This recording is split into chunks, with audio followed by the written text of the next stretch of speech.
Naruto was running from a crowd of angry civilians and shinobi, just as he always was. He thought he saw an Anbu in there, too. The thought of such strong shinobi coming after him spurred his little legs to carry him faster. He turned into an alley, only to find it was the last thing he needed in this situation, a dead end. Shit, Naruto mentally cursed. Due to his lifestyle, he was privy to all sorts of colorful language, so, at the age of 4, he knew enough curse words to make a sailor blush. He turned around to escape, only to find he was cut off by the mob he was trying to evade. "Ah crap," he muttered as he backed away from them until his back was to the brick wall. "Now we got you, demon. We're gonna finish what the Yondaime started. This is for my father. And my brother." These among other things were yelled by the civilians and shinobi as they fell upon him, brandishing pocket knives, broken bottles, kunai and shuriken in the case of the shinobi, and a tanto in the case of the Anbu. He closed his eyes and awaited the pain. They did not disappoint. Not an inch of skin on Naruto's body was left unscathed. The villagers and shinobi were very thorough in their lashing. They began with severing his Achilles tendons, letting him collapse as they fell upon him, raking their weapons across his skin. Some of the crueler shinobi twisted their kunai in his flesh, merely adding to the pain. Only when the Anbu parted the crowd to serve the killing blow did things go south. He raised his tanto in the air and swung it down, right on the seal on his stomach. As soon as it made it halfway through his tiny body, everything froze, and his world was pain. In his head, he heard the snarling of an animal, only for it to fade as if it were growing in distance from him, power coursing through his veins, burning his body as it changed. Unbeknownst to him, he held the Kyuubi no Kitsune within him, but not for long. Due to the idiocy of that particular Anbu, the seal was broken, and Kyuubi's power flooded young Naruto. But instead of completely destroying his small body, and freeing the strongest Biju that devastated the village 4 years ago, it awoke something far worse. The blood of a greater demon locked away in Naruto's genes. As it writhed in rage, the strongest Biju sensed the approaching presence of this greater demon within his prisoner. Its crimson eyes widened in shock, then fear. The Kyuubi did not feel fear. The Kyuubi had nothing to fear. Nothing but that. This presence was something the Kyuubi never thought it would feel, for this was a great and terrible thing to cause it such abject and palpable fear. The Biju died fearing for its life, and actually fearing for the land. "Oni, cage," it grumbled as the darkness finally overtook its gargantuan form. In the end, the Kyuubi died and Naruto lived. He survived. He evolved. The sheer force of the Kyuubi's chakra threw the mob away in a shockwave, as a new Naruto slowly stood up, his cocoon of shadow shattering off of his frame. His blonde hair, dirtied with blood and mud, was now pitch black, shadowing his eyes. As he raised his head, they saw his whisker marks were gone, and now replaced with a thin almost circle from his forehead to ending just under his eyes. Lines going horizontal from the corners of his eyes and a vertical at the top of the arc. They then noticed his eyes. They were no longer cerulean, empty with pain and a broken child. His eyes were an empty black, save for a red slit as his pupils. They looked to his hands, clenched in fists, unfurling to show obsidian claws for fingernails. They watched as the shadows around the boy, including his own shadow, slithered to him, covering his body. Strangely, the darkness formed new clothes for him. Instead of the white shirt and green pants he had scrounged up, he now wore a black hoodie, the hood up now, covering his mop of black hair and shadowing his faces, but those damnable crimson lines glared at them in the shadows. The hoodie was open, a high-collared vest under it that covered his face from the nose down, but what was on the collar frightened them. Teeth. No, that wasn't completely right. Following the line of his neutral lips on the collar was a set of fangs, wicked teeth that could rend flesh.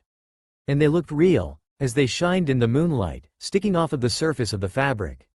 Just after they spied the fangs, horns of equal material formed from his forehead, sticking to it like a mask while not actually growing through his skin, curling over his hood. On his back, ominous purple flames came to life, sinking into the fabric, forming the kanji for Onikage, much like how the Yondaime's cloak had his rank as such. His cloak seemed to have a built-in sheath, as a black sheath with intricate gold design starting halfway down and to the bottom was lodged in a cylindrical clasp within it. He stuffed his left hand into the pockets of his black jeans, leading to his steel-toed boots. Slowly, he raised his right hand out to them and snapped his fingers, his hand turning into black flames. He held the open palm to the crowd and only said one thing, the last thing they would hear from anyone at all. Black hole. He suddenly slammed his hand on the ground, the black flames spreading over the ground faster than any of the mob could react.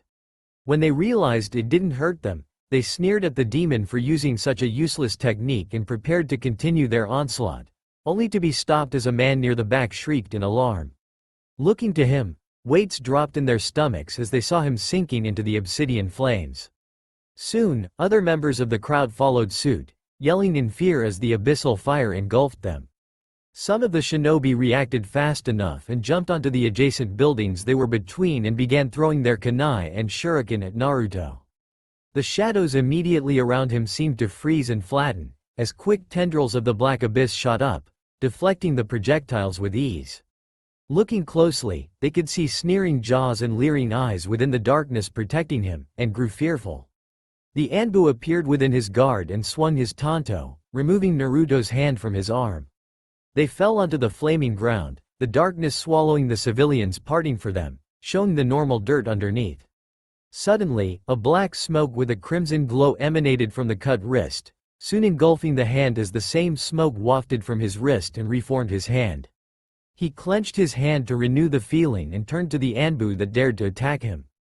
Thrusting his right hand into the chest of the Anbu, instead of drawing blood, his hand sunk into the skin as if it were water and he infected the Anbu's heart with darkness, turning it into a core that would begin the process of giving the Anbu a higher purpose.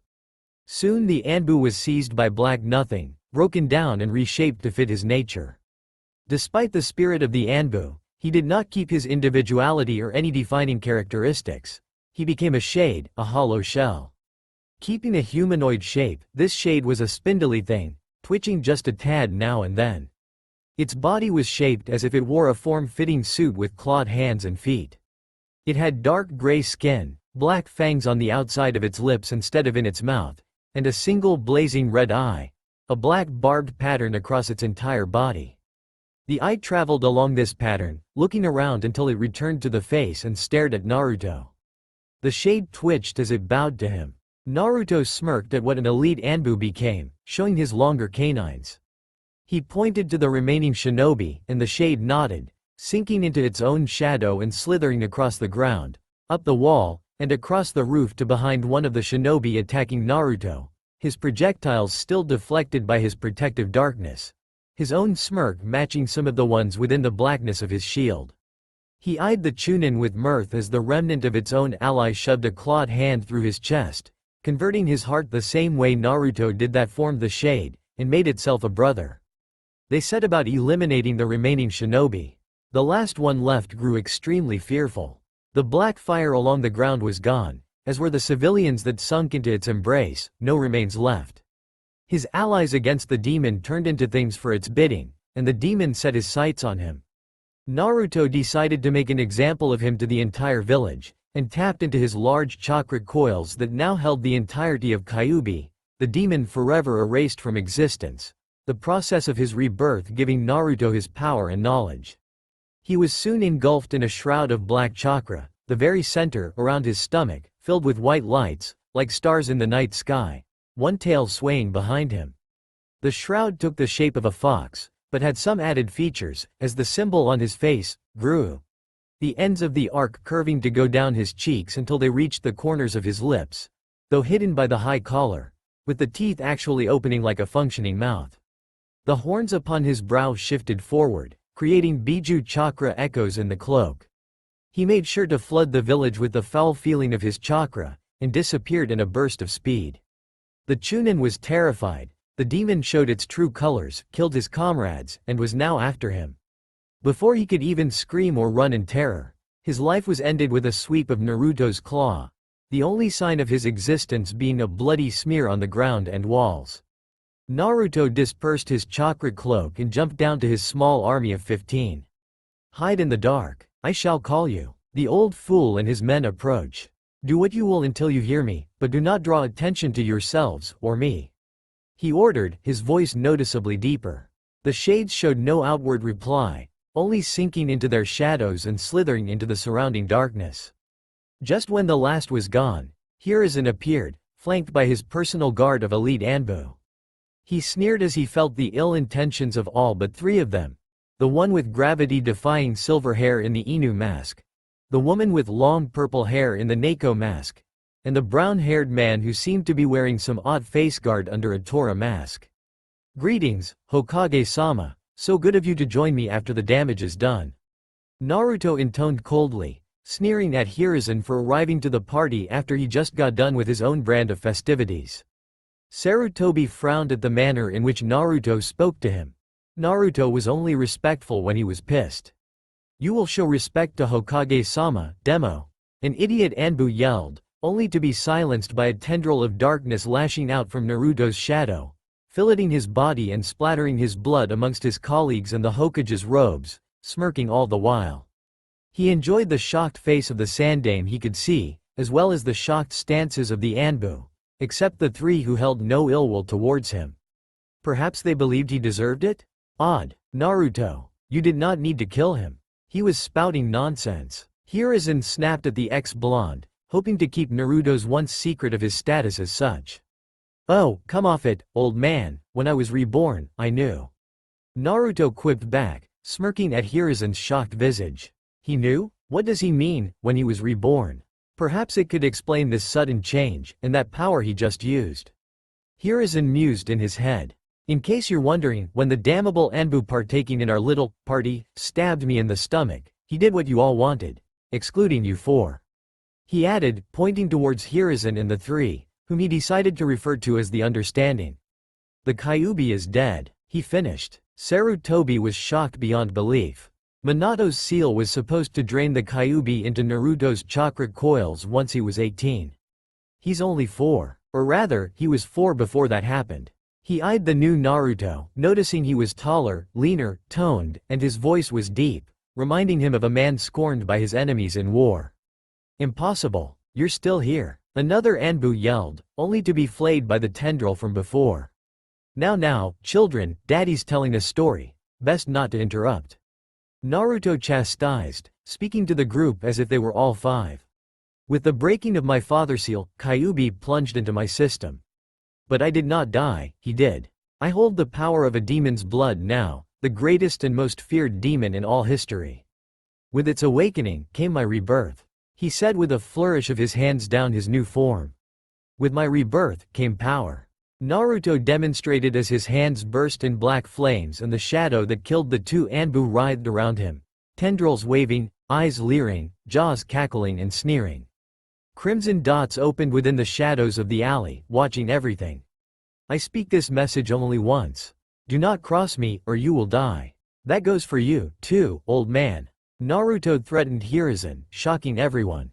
"The Onikage has returned, and he is on the warpath," Naruto added, breaking down into black squares and flying out of the village, leaving the elite of the elite to mull over what just transpired. Naruto just waged war on all of Konoha from within, and from what he showcased during his tirade, he might win. Hokage Tower. After his message was sent, Naruto sent a Yami Bunshin, darkness clone, to the Hokage Tower. Creeping its grasp along the wall, the clone sunk its hand into the crevices around the safe behind the picture of his father and filled the lock mechanism with darkness, forcing it to unlock, opening the safe and popping the picture off, catching it with care. While at first, Naruto resented the man for sealing the Kyuubi within him, but if he didn't do so, Naruto would not be reborn. As he retrieved the scrolls his parents left him, he also took the picture of the Yondaime, a keepsake. He also stole the forbidden scroll of seals, pocketing all he took in the darkness of his jacket, the bottomless pocket dimension holding them. He made his way to the Nara estate and made copies of their shadow and darkness techniques, respecting one of the few friends he had as a child and not stealing from them. He then appeared at the unmanned north gate out of Konoha. As he faced the great unknown, his legion of shades appeared behind him. "Grow our army. Take the civilians and Anbu, but spare the Understanding and Shinobi. They might be worthy allies or worthy enemies. Regardless, they will live for now, on a whim. Bring to me those who have potential to be greater than shades." he ordered, silent as the shades awayed to do his dark work, relishing in the first screams of the civilians as they were slaughtered by dark creatures that walked from the shadows of their homes. He then made his own journey away from the hell he once called home. He didn't know where he was going, but he knew it was away from here. Away from those who didn't understand. 5 hours later, Naruto kept walking through Hai no Kuni, deciding, on a whim, to head to Oni no Kuni. How appropriate. He felt the rush of cold embrace as his shades returned to him, greater in number. He was slightly disappointed that none of the Anbu were strong enough to garner anything above shades. He was surprised when one of them brought him a civilian, a shrill thing, disgustingly pink and unbearably loud. When she shrieked in fear and indignation, he understood why. She might make a banshee-like creature. Silence, Naruto said plainly, but the girl listened. Name? He asked, ordered. Haruno S. Sakura. She answered, quivering before him. Pitiful. A stronger person would stand tall before their death. Stronger still would embrace the chance to serve him. But she was a child, so it might be forgiven. Rethinking these things, he mused his Onikage blood made him think himself a king or some demigod. Welcome to the fold, Naruto greeted, confusing Sakura until he plunged his hand in her chest, extracting her heart and adding it to his bountiful collection from what the shades brought him, while he also rewarded them with a few. He was a benevolent king. He would praise those who did his work to his expectations, more so if they soared higher. Finding that he lost not one of them as they worked through the supposed strongest shinobi village, garnered such. He watched as the writhing girl changed. At first, he thought she would merely become a shade, but her last death shriek burst through, and he relished as it distorted with evil and corruption, watching as she indeed became a banshee creature. Her new form was a creature similar to the shades, but the lower body was robe-like instead of a pair of legs. It was noticeably female with wider hips and a small bust. Last was its face. It didn't have eyes but it had a small pair of human lips, smiling softly in a sharp contrast to the shades. The upper half of its head degenerated into soft hair swept back and down its neck. It suddenly opened its mouth, revealing the dainty mouth to be false, as it had massive fangs within its gaping maw, the mouth large enough to engulf an adult's head. Its hair snapped outwards, revealing it to be tendrils, as they lashed in the air.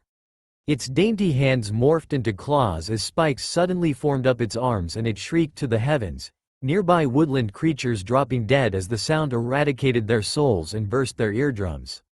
Naruto signaled for it to stop and it quieted down, reverted to its docile state and approached him and pecked him on the cheek with its perpetually smiling lips, shoulders shaking as if it giggled before it sunk into its shadow. Naruto shook his head at the affectionate creature and went on his way. Moving along his journey, he thought over how he took care not to injure a single shinobi, Anbu notwithstanding. He planned to return to his home in the future. He had plenty of time to wait. Stopping in the middle of his path, he had an idea. Surely those who were worthy of him would sprout up in the world. Agreeing with himself, or perhaps some persona within his mind, he thrust his hand within the ground, black veins spreading throughout the dirt. He watched as they slithered to parts unknown. Find those who would be worthy to our cause, was his order. He created a net of shades that would examine several areas in the elemental nations for those he might deem worthy of joining his cause. About an hour later, he received a mental pull. Allowing it, he stood in the middle of the road as his mind wandered to where it would be taken. Looking through his link with a shade, he found it was in Kumogakure and watching a woman. A beauty of one, she moved with feline grace as she dodged the lecherous hands of drunks, the men spouting off nonsense of bagging the demon bitch. Realizing this was one of his former kind, he felt action was to be taken. Condensing his body to darkness, he fell into the mental link, his form appearing with the shadow that showed him such things. He growled lowly as the lumbering, fat men managed to corner the woman. Walking up behind them, he cleared his throat to garner their attention. "Eh?" One of the men grunted, looking over his shoulder. Naruto made eye contact with the blonde woman, a chunin by the uniform. He nodded to her as if telling her he was here to help, but also questioning how a chunin of a very militaristic village was cornered. Spying a dart in her neck and her pale face and her knees shaking, he concluded these men drugged her to weaken her. Disgusting. Wait your turn, brat. The man chastised in a drunken slur. On the contrary, Naruto quipped, thrusting his hands through both their chests, splattering their blood on the ground and walls, taking care not to stain the woman's clothing. He corrupted their hearts and engulfed them in darkness, sure that they would become something other than a pair of shades. He was not disappointed when they appeared just as large, but not necessarily with fat. They were like a pair of walls, shades bulked up with muscle and rock-like armor, mostly across its back, as their heads remained a normal size, tiny compared to the new bodies, and their arms were like tree trunks. The armor formed to be two halves of a spiked shield, which they created by bringing together their arms in front of them, an impenetrable defense of shadows. Naming them Gardenas, Naruto dismissed them into the darkness. He approached the stunned woman and removed the dart from her neck, using his dark chakra to heal her weakness from the obtrusive device without her doing anything to stop him, too shocked at what she just saw. She was snapped out of her stupor when the man who saved her closed her slack mouth and patted her on both cheeks. Now, mustn't gape, you'll attract flies. Naruto commented. What the hell was that? She suddenly yelled. Naruto winced at her volume. Please speak lower, I detest loud people. Banshee notwithstanding, of course. Remembering what he did to those two bastards, she heeded warning that wasn't really there. Sorry, but what did you do? She asked. I put them to good use. Though their hearts will suffer for their transgressions, I despise rapists. Now, let's go, Naruto ordered. Idly following him, she questioned exactly what he meant by go. Go, where? Why, out of the village. I offer you a better life, power, and freedom. He spun around, his coat swinging in a flourish. Realizing she was being offered a chance to leave her own semi-hell of a home, she followed him. Why'd you help me? I'm just a monster, she said, rubbing her arm. Come now, is that how you speak of yourself to your once brethren? Naruto teased. What the hell are you talking about? She asked. Well, miss. Naruto left his sentence hanging, hoping for her to fill in the blanks. Ni Yugito. She answered. Naruto nodded. Uzumaki Naruto. Well, Miss Ni, I was once a Jinchuriki of the Kyuubi. I know you hold the Nibi. Naruto explained. Yugito's eyes widened and she suddenly brandished a pair of kunai, crossing them around his shoulders to against his neck. How do you know that? Last I heard, the Kyuubi Jinchuriki was in Konoha. She hissed. I could smell her. Naruto answered, whispering in her ear as he appeared behind her, out of her lethal grasp. Yugito shuddered at his hot breath but steeled herself. Come to make me a weapon of your home? She accused of him. Naruto merely scoffed. Hardly. I left that cesspool once I achieved my rebirth. I planned to burn the village to the ground. Naruto explained. Yugito's eyes widened. Why? It's your home, she said, only to be met with an indignant snort. Hardly. They treated me as if I shouldn't be alive, that I should be thankful for any attention, negative or otherwise. I was reborn through means of trying to kill me. Naruto explained. You keep mentioning rebirth. What do you mean? She asked. I was born in the blood of the Onikage. He said. Yugito was confused until Nibi shrieked in his head. Onikage? For the love of Kami, Yugi-chan, don't piss this kid off. He could kill us in a second. Just go with him, a future with him is better than contentment here, Matabi insisted. Yugito seized her head as Nibi's shrieks gave her a headache. I see what you mean by detesting loud people. She muttered to Naruto, who merely chuckled. What's the Onikage? This time she asked Matabi. The Onikage was the greatest and most feared demon in all of Makai. His power rivaled that of the Jubi, the great demon the 9 Biju were previously a part of. His prowess over shadows, darkness, and the void was seen in no other, and his legion of shadow walkers took everyone under his thumb. No one dared not turn against him. Nibi explained, causing Yugito's eyes to widen for the third time today. Rivaling the 10 tails? She repeated in a whisper. Plus, he was a god in bed. Nibi added with a perverted giggle, her mind wandering, Yugito blushing. She just had to ruin the moment with her perversion. But on a more serious note, he was said to give his mates a sliver of his power, and they became more powerful than one could imagine. The greatest of them could rival the Hachibi, she added. I assume she got to the part where my mates, should I take any, are given great power. Naruto interrupted, assuming such when Yugito blushed. Yugito jumped a bit, blushing that she was caught at that section.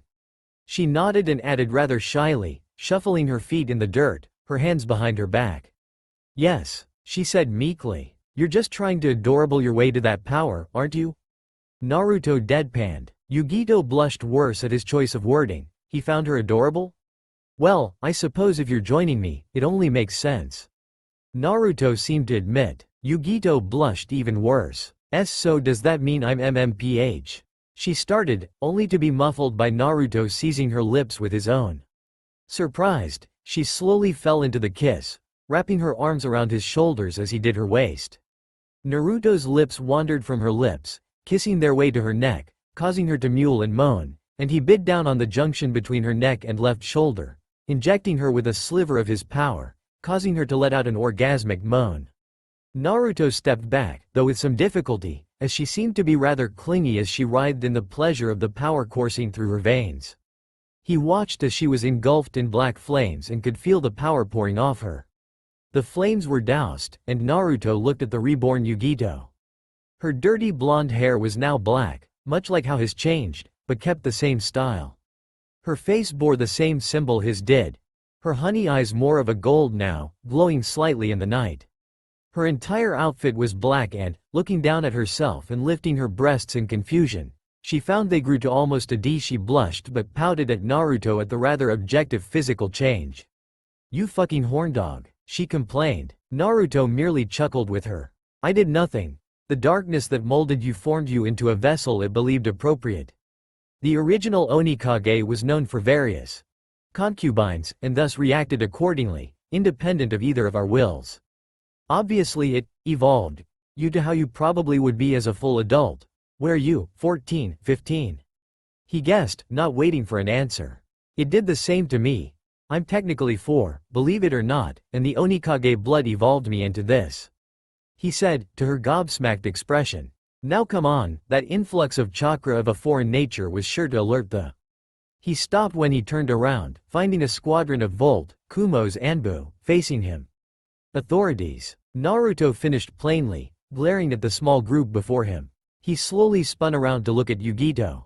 Oh Yugi-chan tilde, take care of them, have fun with your new powers. Naruto asked of her eccentrically, sinking into his own shadow and appearing behind the squadron on a nearby rooftop, causing them to whip around in shock as he sat and watched. The two members closest to her died instantly, their hearts engulfed in darkness overtaking them. Naruto watched on from a distance to see what her work yielded. He was surprised to find the Volt became entirely new creatures. Instead of the bipedal humanoid shades, these Volt became wolves, maintaining clawed feet, but their chests and heads grew to those of wolves, and several large spikes grew down their spines, bladed limbs bursting from their shoulder blades and folding against their backs, a whip-like tail growing from their tailbones. The spikes along their backs sparked with electricity that arced between them. These were blitzwolves. He watched as Yugito slaughtered the squadron much like how he did after his rebirth, aided by her new creations. She had all the powers he attained, though weaker of course, and augmented versions of them. For instance, her tendrils of darkness that he used as a shield whipped out of her fingertips, or she could extend her nails into claws, reminding him of his Banshee's own. She also seemed to have a sort of blade of darkness that grew with a swipe of her hand or foot and, most curiously, a thin strand of darkness whipped out from her tailbone, skewering a Volt in the brain when it tried to sneak up on her. He watched as she manipulated the black flames from when he used Black Hole on that crowd and used it in a very Kaden-like technique, throwing around black fireballs. He almost jumped to her aid when she lost her left hand, but stopped when he saw the telltale signs of its regeneration with the black-red glow smoke taking its place. He smirked and jumped down to her once she finished, letting her corrupt all their hearts and turn a few of them into blitzwolves. Very nice, Yugi-chan. Naruto applauded, clapping for her. Yugito giggled and sauntered over to him, putting an extra sway in her hips and quickly whipped around, leaning against him as she hung off his shoulders, looking up at him with the back of her head on his chest and her rather ample behind rubbing against a certain part of his anatomy. I aim to please, Naruto-kun. She cooed, licking just under his chin. Naruto shuddered but remained steadfast. They had to leave before garnering more unwanted attention. Not now, Yugi-chan. He said sternly, though he stepped out of her grasp while pinching her behind, eliciting a squeak from her. We must leave before more appear. Before we leave, is there anyone you want to take with us before we do? Naruto asked, only to find Yugito looking fearful as she looked behind and above him, pointing shakily. Confused, Naruto put his hand behind him, coming in contact with a rather stern surface. Traveling his hand upward, he found the Raikage standing right behind him. Not happy at the scowl on his face, Naruto felt alluded to anything. Well, this is interesting. I say what we do is fuck this shit. Naruto yelled, suddenly trying to run away, only to find he was seized by the hood of his clothing, his legs getting him nowhere. He was lifted into the air by said hood, and gave up trying to escape. One might ask why he didn't just use his control over darkness to free himself, or perhaps injure or even kill the Raikage, but the odd thing was, he sensed no ill will from the man. "Hello, sir," Naruto greeted, brought up to his face, seeing his sharp beard, mustache, and swept back hair, all of it yellow-white. "What do you think you are doing?" A yelled. Naruto thanked Kami. The high collar shielded him from the flying spit of the irate Kage. He decided to tell the truth. "Nothing tilde, okay, maybe not." Yugito was hard-pressed to just not fall over laughing at Naruto's actions. First, he feels up the Raikage and kinda lingers on his face, surely messing with him. Then his pitiful escape was just hilarious. Now he decided to fuck with her adoptive father. Naruto's smart aleck remark earned him a bump on his head, which he did not react to, except for the small tear hanging off his right eye from the pain, purely for comedic reasons. "Ow, I see you want the truth. Well then." Naruto then explained how he arrived here. Saving Yugito from the two would-be rapists, surprised as the Raikage went into a sense of rage, as most Kages wouldn't care about the goings-on of an individual shinobi, but placated him when Naruto explained he killed them. Then, he admitted to trying to take Yugito out of the village, and the subsequent squad of Volt impeding their progress, to which he explained Yugito clearly whipped their sorry asses. Saying that all with a straight face. The Raikage stared long and hard into Naruto's eyes, unaffected by their oddness. Deciding he was telling the truth and his journey was bold, he set Naruto down. "Take my brother with you?" he asked of Naruto. Naruto was silent for quite a bit. "Huh?" he asked intelligently. Yugito finally broke down and laughed her pretty little ass off, rolling on the ground at the series of events that unfolded before her. Despite only knowing him for half an hour, Naruto's mannerisms seemed quite odd and hilarious from his initial persona. Both Kage and demonized teen stared at Yugito as she laughed on the ground. Looking to each other, they nodded to Naruto, the dark child nodding back and going down on his knees. He suddenly seized Yugito's shoulders, the once blonde still laughing up a storm, and seized her lips in another passionate kiss. The effects were immediate, as she moaned into the kiss and clung to him, immediately quieting down. They would have continued their little makeout session if it didn't interrupt them with a rather loud cough. "Do you mind? We're busy." Naruto deadpanned to A, earning himself another bump on the head. "So seriously, huh?" Naruto returned to his confused visage. "Take my brother with you, Gaki. He's the Hachibi container, and he doesn't fare well in the village. While half the village praises him for his burden, half again despises him, this half more able to act upon this hatred. Please, take him with you. I heard everything you told Yugito-chan. I don't care if you wage war with the other 4 nations, just taking care of my daughter and brother." A pleaded of Naruto. Naruto looked to Yugito, who nodded with a smile at the prospect of having her adoptive brother along for the ride that was sure to be fun. "Very well then, I'll bring your brother along." "Where is he?" Naruto asked. "Right here," A answered with a cheeky grin, sidestepping to the left, showing his brother, Kurabi. Kurabi was an odd one. He seemed to be immersed in something he was writing in a small notepad. Naruto noted the bleached hair copying his style, and his goatee of the same hue. On his right shoulder was the kanji of iron, and a tattoo of a bull head on his left, 2 bull horns on his left cheek. His top lip was a darker shade of his skin than the bottom, and he wore ovular sunglasses. He wore the standard Kumo one-strap flag jacket, with a red rope around his waist, a white scarf around his neck and 7 swords sheathed on his back. He wore the generic arm and shin guards of Kumo in Volt issue pants and sandals. "Hello," Naruto greeted. "Yo," B merely answered. This earned him a bump on the head courtesy of his brother. The man likes to bop people on the head, it seems. "B, be nice. You'll be going on a journey with this boy." A told his brother. "Why I gotta do that? That's whack." B rhymed horrible, earning a second bump on his head. Don't start with your infernal rhyming. You're going so he can keep you safe. Now before you start bitching that you can handle yourself, this kid holds the Kyuubi. A started, used to. Naruto corrected. A nodded, used to hold the Kyuubi. And his power that led to that fact can protect you both. I've received word of a group of S-rank criminals collecting the Jinchuriki, and they travel in pairs. Do you think you can take on 2, or possibly more, S-rank missing nin? Asked his brother. Shit, hell yeah I could. Take Hachibi? They wished they would. B rhymed again, punching the air like a boxer. Bump, just shut up and go with them. A deadpanned, before you agree. You must know my journey is to destroy Konoha. I want to see my old home burned to the very last molecule. No one shall survive, save for those who were smart and defected to my allegiance. All others shall die. Naruto intoned. B was suddenly serious, knowing full well how an antagonistic village could drive one to resentment. Okay, I'll go, he said simply. But can I get some of that sweet power like Lil Miss too? Yo, he tried to rhyme again, his pathetic attempt failing miserably. A vein popped on Naruto's forehead. Only if you promise to limit the rapping, he said stiffly. You have my word, ya heard? He said. Bump. Naruto sighed as he massaged the bridge of his nose. Fine fine. Prepare for some mild pain, he warned, then thrust his hand into B's chest, again like it was water. Corrupting his heart, he stepped back to view the minor transformation. It didn't change much. The only noticeable change was the faint yellow glow under his sunglasses and his hair turning black. Strangely, he didn't develop the facial symbol Naruto and Yugito wore. Odd. Come along. And Sama, thank you for your consent. I promise you the land of Konoha once I burn it to the ground.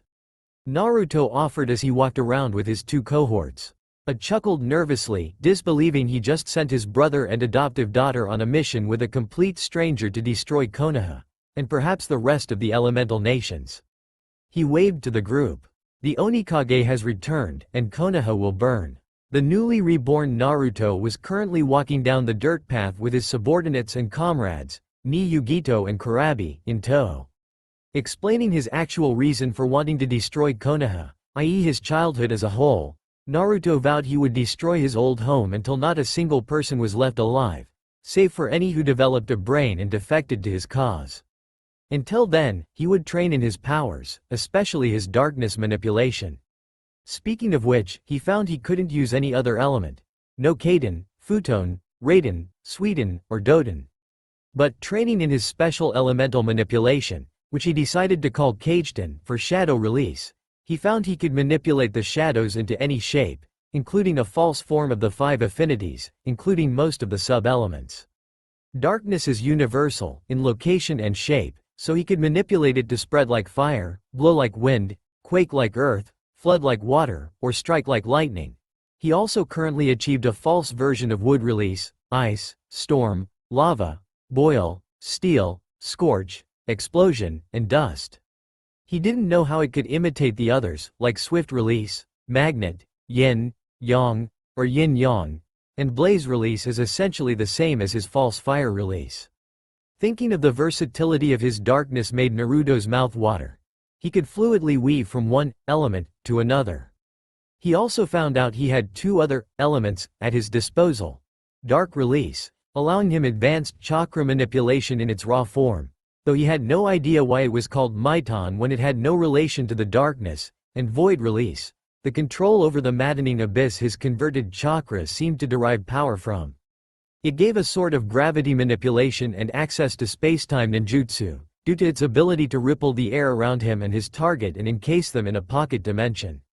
He began training in his chakra stolen from the Kyuubi, with much help from Yugito and Kurabi, both of which had perfect control over their biju. After only short amount of time, he could control about 6 tails, surprising the Jinchuriki with his quick advancement in biju chakra control, surpassing them in their expectations. It was expected since it was a part of him, as opposed to borrowing it from his biju like they did. He also began kenjutsu training with the sword that appeared with his rebirth, an obsidian blade with a silver edge and a faint golden glow, naming it Wailing Dark. Channeling chakra in the blade allowed him to extend it for miles. He also found he developed a love of fighting, and thus limited himself to prolong his opponent's existence and his own entertainment. He would only use his sword if the enemy was worthy. He decided they were to head to Sanagakure, as his network of shades informed him of the hated and feared Ichibi Jinchuriki, Sabaku no Gaara, just a 4-year-old child like he was. His shades were everywhere in Suna after they decided the child's existence was interesting enough to garner the attention of their master, and they observed his whole story. He was injected with the Biju in the womb, so he had a tie with the demon since birth, but the actual seal was unstable, resulting in insomnia and violent tendencies, but only towards those who attacked him, which was a disgusting amount within the village. His birth killed his mother, who gave him his name as a curse on Suna, and he was currently in the care of her brother, one Yashimaru. His father, the Case Cage, intended him to be a weapon, but upon finding he was weak-willed and lashed out, all but disowned him as his child. Such delicious suffering. With a rise from the shadows, Naruto and his entourage appeared in front of the gates to Suna, surprising the guards, who quickly asked for their identification, only to be silenced by tendrils bursting from the small of Kurabi's back, echoing his status as the Jinchuriki of the Hachibi no Ushi Oni, and impaling their hearts, corrupting them and turning them into his specific type of shade, similar to Naruto's, but their lower bodies were a mass of tendrils, their arms thickened as a stump grew from their elbows, and 4 bullhorns grew from their heads, and these new bullshades retracted into the shadows of their masters. They sauntered into the village, the Junin and Chunin only giving them a passing glance, since them being in the village meant the guards let them in and they weren't immediate enemies of Suna. It also helped when, with a single glance to Naruto's eyes, they were subtly hypnotized to disregard their appearance as travelers. They made their way to the Case Cage's mansion, where Gaara and his 2 siblings lived. All the guards were converted into shades and everyone else was asleep. Well, everyone but Gaara, due to his insomnia. So there would be a minimum amount of obstacles. Appearing from a shadow in the child's room, Naruto opted to achieve this endeavor alone, having Yugito and Kurabi taking refuge in a nearby hotel. Sabaku no Gaara, Naruto called out, causing the boy to jump in shock and spin around. Who are you? He asked fearfully, afraid this was another assassination attempt by his father for his failure as a weapon of the village. I am Uzumaki Naruto, reborn and reincarnated with the blood of the Onikage. The blonde turned dark-haired Hanyu answered. I have come to offer you a proposition. He added. What? Gaara asked, narrowing his eyes in confusion as Shukaku's mad ramblings died down at the mention of this Onikage. I extend my hand in a show of brotherhood. I, like you, was once a Jinchuriki. I was also despised by my villagers. But upon my death, I was reborn and given the power to strike back. Now, I will make them pay. I will accomplish this by gathering my brethren, so I have come for you. I know your story, Gaara. Shukaku injected into you before birth, your mother dying in the act, your father attempting to mold you into a weapon, only to attempt to cover his failure with assassination attempts on your life. Take my hand, and I can take you away from this nightmare. I can give you the power to keep anyone from hurting you, and to make these people pay, especially your father. Naruto offered his left hand. For the longest time, Gaara stared at his hand and thought over his offer. He did hate this village and his father, but he wasn't strong enough to protect himself forever, even with Shukaku's sand. He was so afraid, so alone. This man offered him a salvation from all of it, from all the pain. He slowly and shakily extended his hand and grasped Naruto's firmly, soon smiling at him.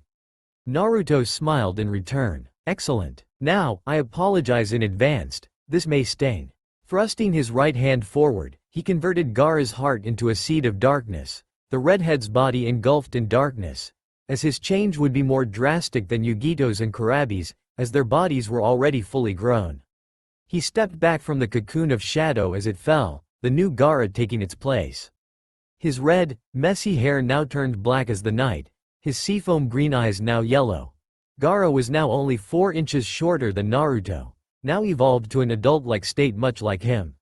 He was dressed in a black muscle shirt under a dark purple, short-sleeved cloak that reached his knees, a blood-red sash across his chest in a Y shape, as it strapped a large gourd to his back, the container for what would be his special brand of darkness manipulation. He had shinobi mesh connected to the ends of his muscle shirt sleeves to his mid-forearms, black Anbu-style pants tucked into matching boots. Due to his transformation being similar to Naruto's, the insane Ichibi within him was eradicated, its chakra infused with Gaara's being. Looking at his now larger hands, Gaara was silent in shock, both at his new body and the silence of Shukaku. The voice, it's gone. He whispered. He then looked up at Naruto. Thank you. Let us be on our way before my father and siblings awaken. He will die soon enough, as will these idiotic villages. Nodding, Naruto put his hand on Gaara's shoulder and they both broke apart into squares, taking to the skies and flying across Suna. Reforming in the hotel room they accommodated alongside his new ally, Naruto greeted those who awaited him. Gaara is with us. Do what you will if you desire to convert some of the dust into more of our legion. We leave as soon as we can. Naruto intoned, receiving nods from the two Kumo shinobi. Yugito and B had already sent their own soldiers to assimilate Suna's version of Anbu, increasing their numbers and adding to their collective army. The four people within the room nodded, exiting the building in their own methods, Naruto's Taizagaradoki no Heni, Twilight displacement, taking Gaara with him until he learned how to transport himself on his own, and Yugito and B's Black Lightning. Appearing outside of Suna's walls, the four shinobi traveled through the frigid desert, unaffected by the night cold due to their constitutions and dark enhancements. As they traveled, Naruto announced their next course of action. We are heading to Kiri. My shades have informed me that the Mizukage is the Sanbi Jinchuriki, but he appears hypnotized, and Kirigakure is in the middle of a civil war, so entering will not be easy. Be prepared to fight. Receiving nods, the four dark shinobi increased the chakra channeled to their legs to increase their speed through the desert. Knowing they would need to recross the border to Hai no Kuni and travel across the southern edge to the eastern coast to catch a boat, as was the only method of arriving to Kiri. 3 hours later, about midway across Hai no Kuni, they were felled upon by a group of Konoha Anbu. None of them those Naruto labeled, the Understanding, though none of them held any ill will towards him. Merely indifference, but after his proclamation in Konoha, they were enemies. Uzumaki Naruto, we are here to return you to Konoha. Hokage-sama believes you were emotionally distraught when you made your announcement, and will give you reprieve from the consequences if you return with us. The Anbu captain informed him, flanked by 7 of his comrades. I was perfectly lucid when I announced my intent. I endeavored to burn Konoha to the ground, save for those who would join me. I have no intention to return at this moment. I must decline. Naruto answered flatly. Then we must take you by force. I apologize in advance. The captain responded, withdrawing his tanto. As do I. Naruto returned, flexing his hands as the shadows danced around him. 2-on-1 would usually be inadvisable for a shinobi to accept, but these weren't ordinary shinobi. A thought that echoed within the thoughts of each Anbu as two broke off against one Jinchuriki each. I know you are aware of the state I left your comrade in Konoha, and that you know I can easily splatter your bodies across the grass. Naruto started, staring at his two opponents impassively as they readied themselves, slightly shaken at the memory of their eviscerated comrade when Naruto left. With Gaara, this being his first fight in his new body, Gaara was slightly hesitant to face Anbu, but the shadows around him eased his worries, and he steeled his resolve. Falling into the instincts that pervaded his mind, as they were all he could rely on at the moment, he crossed his arms across his chest. The obsidian gourd on his back, which was thankfully lightweight due to its constitution, broke down into the black sand that formed it, absorbing the ambient shadows to increase its quantity and shot forward in a torrent, burying the first Anbu it hit and wrapping him up in a cocoon of darkness and raising him to the night sky. Gaara controlled it with his raised hand, soon clenching it violently. Karaku Susu, darkness binding funeral, following his will, the coffin of black dust imploded, splattering the Anbu's corpse within, only a few drops falling from the floating mass, as any remains were soon ground and converted into the same dark sand that was its tomb. The remaining Anbu facing Gaara was shocked at the quick death of his comrade but soon shook it off and strung his hands together in a collection of seals. Kaden. Gukaku no Jutsu. Spitting a massive fireball through the mask, somehow, the Anbu soon followed up by discreetly conjuring a clone and switched places with it, using his stealth skills to circle Gaara's position for a pincer strike, knowing that dark sand would come to his protection. The black dust indeed provided a shield for Gaara, but due to his rookie control over it, as this was his first fight, it didn't come fast enough to block the Anbu, but it was fast enough for something else, as Gaara's physical body was reacted for him, raising an arm up as if it could block the impending Tonto. In a flurry of darkness, Gaara's arm was left intact, as an ornate gauntlet formed on his arm, blocking the blade, and his equally armored opposing hand came forth with a palm strike to the Anbu's chest, pushing him back. Glaring at the Anbu at first, Gaara then turned his attention to his new accessories, marveling at the versatility of the shadows. On his arms from the elbows down were a set of gauntlets with a large pair of plates on the tops of the forearms, segmented armor under them, as the plates were trimmed with crimson tribal markings centered around the same sign as what appeared on Naruto's and Yugito's faces. The armor started close to his skin at the elbows but went outward as it progressed down his arms, ending about an inch from his wrists, as his hands were garbed in thick armored gloves continuing the tribal patterns, the segmented armor of his fingers tipped with crimson blades. These gauntlets, understandably, due to his previous status, mirrored the limbs of the Ichibi no Tanuki. They also were the main conduits for improving Gaara's control over the sand until he trained in that himself. They also worked as conventional melee weapons, spikes popping out of the knuckles for a second, then retracting, 3 blades popping out the sides of the forearms and doing the same. Momentarily surprised by the gauntlets, both combatants soon shook it off and continued their fight. Gaara charged the Anbu and engaged him in taijutsu, the shinobi of Konoha blocking the blades of his gauntlets with his tanto when needed, deftly dodging the waves of dark sand that followed Gaara's movements.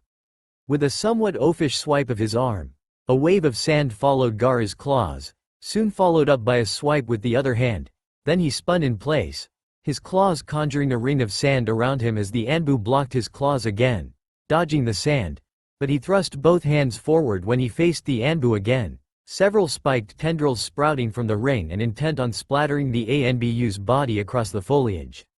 When he dodged, the spikes retracted and the ring split in half, both parts morphing into large copies of Gaara's gauntlets, the right shooting forward with his palm thrust of the same hand, missing the Anbu again as he dodged, twice so when he followed with a stretch of the other large claw, but he finally caught the Anbu when both echoes shot forward and spun around each other, creating a tornado of claws that sheared the Anbu's chest armor and threw him into a tree behind him.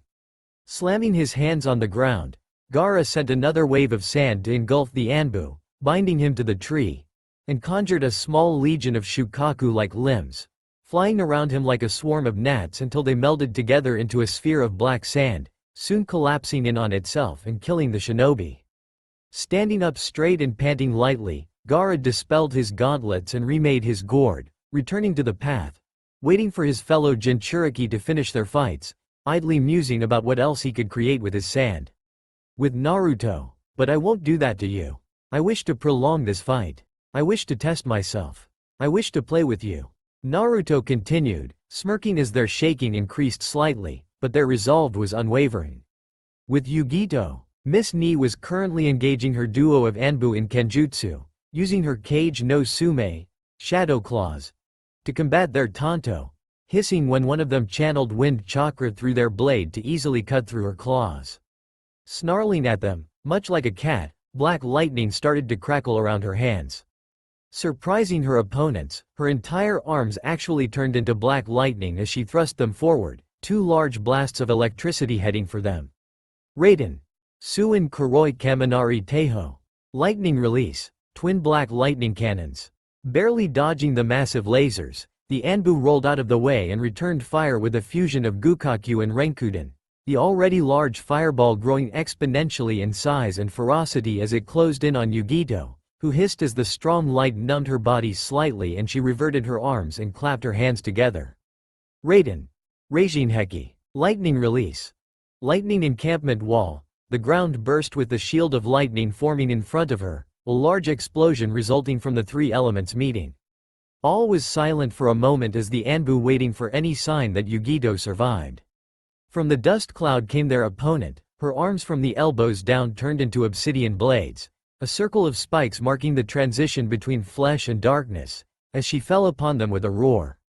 Immediately catching the first Anbu off guard, she sliced off his arms, letting him squirm, bleed, and scream for a bit, then bisected him at the waist, time seeming to slow down as his limbless torso spun in the air from the force of her strike, as she brought down her other arm and split his remains down the middle, blood flying everywhere.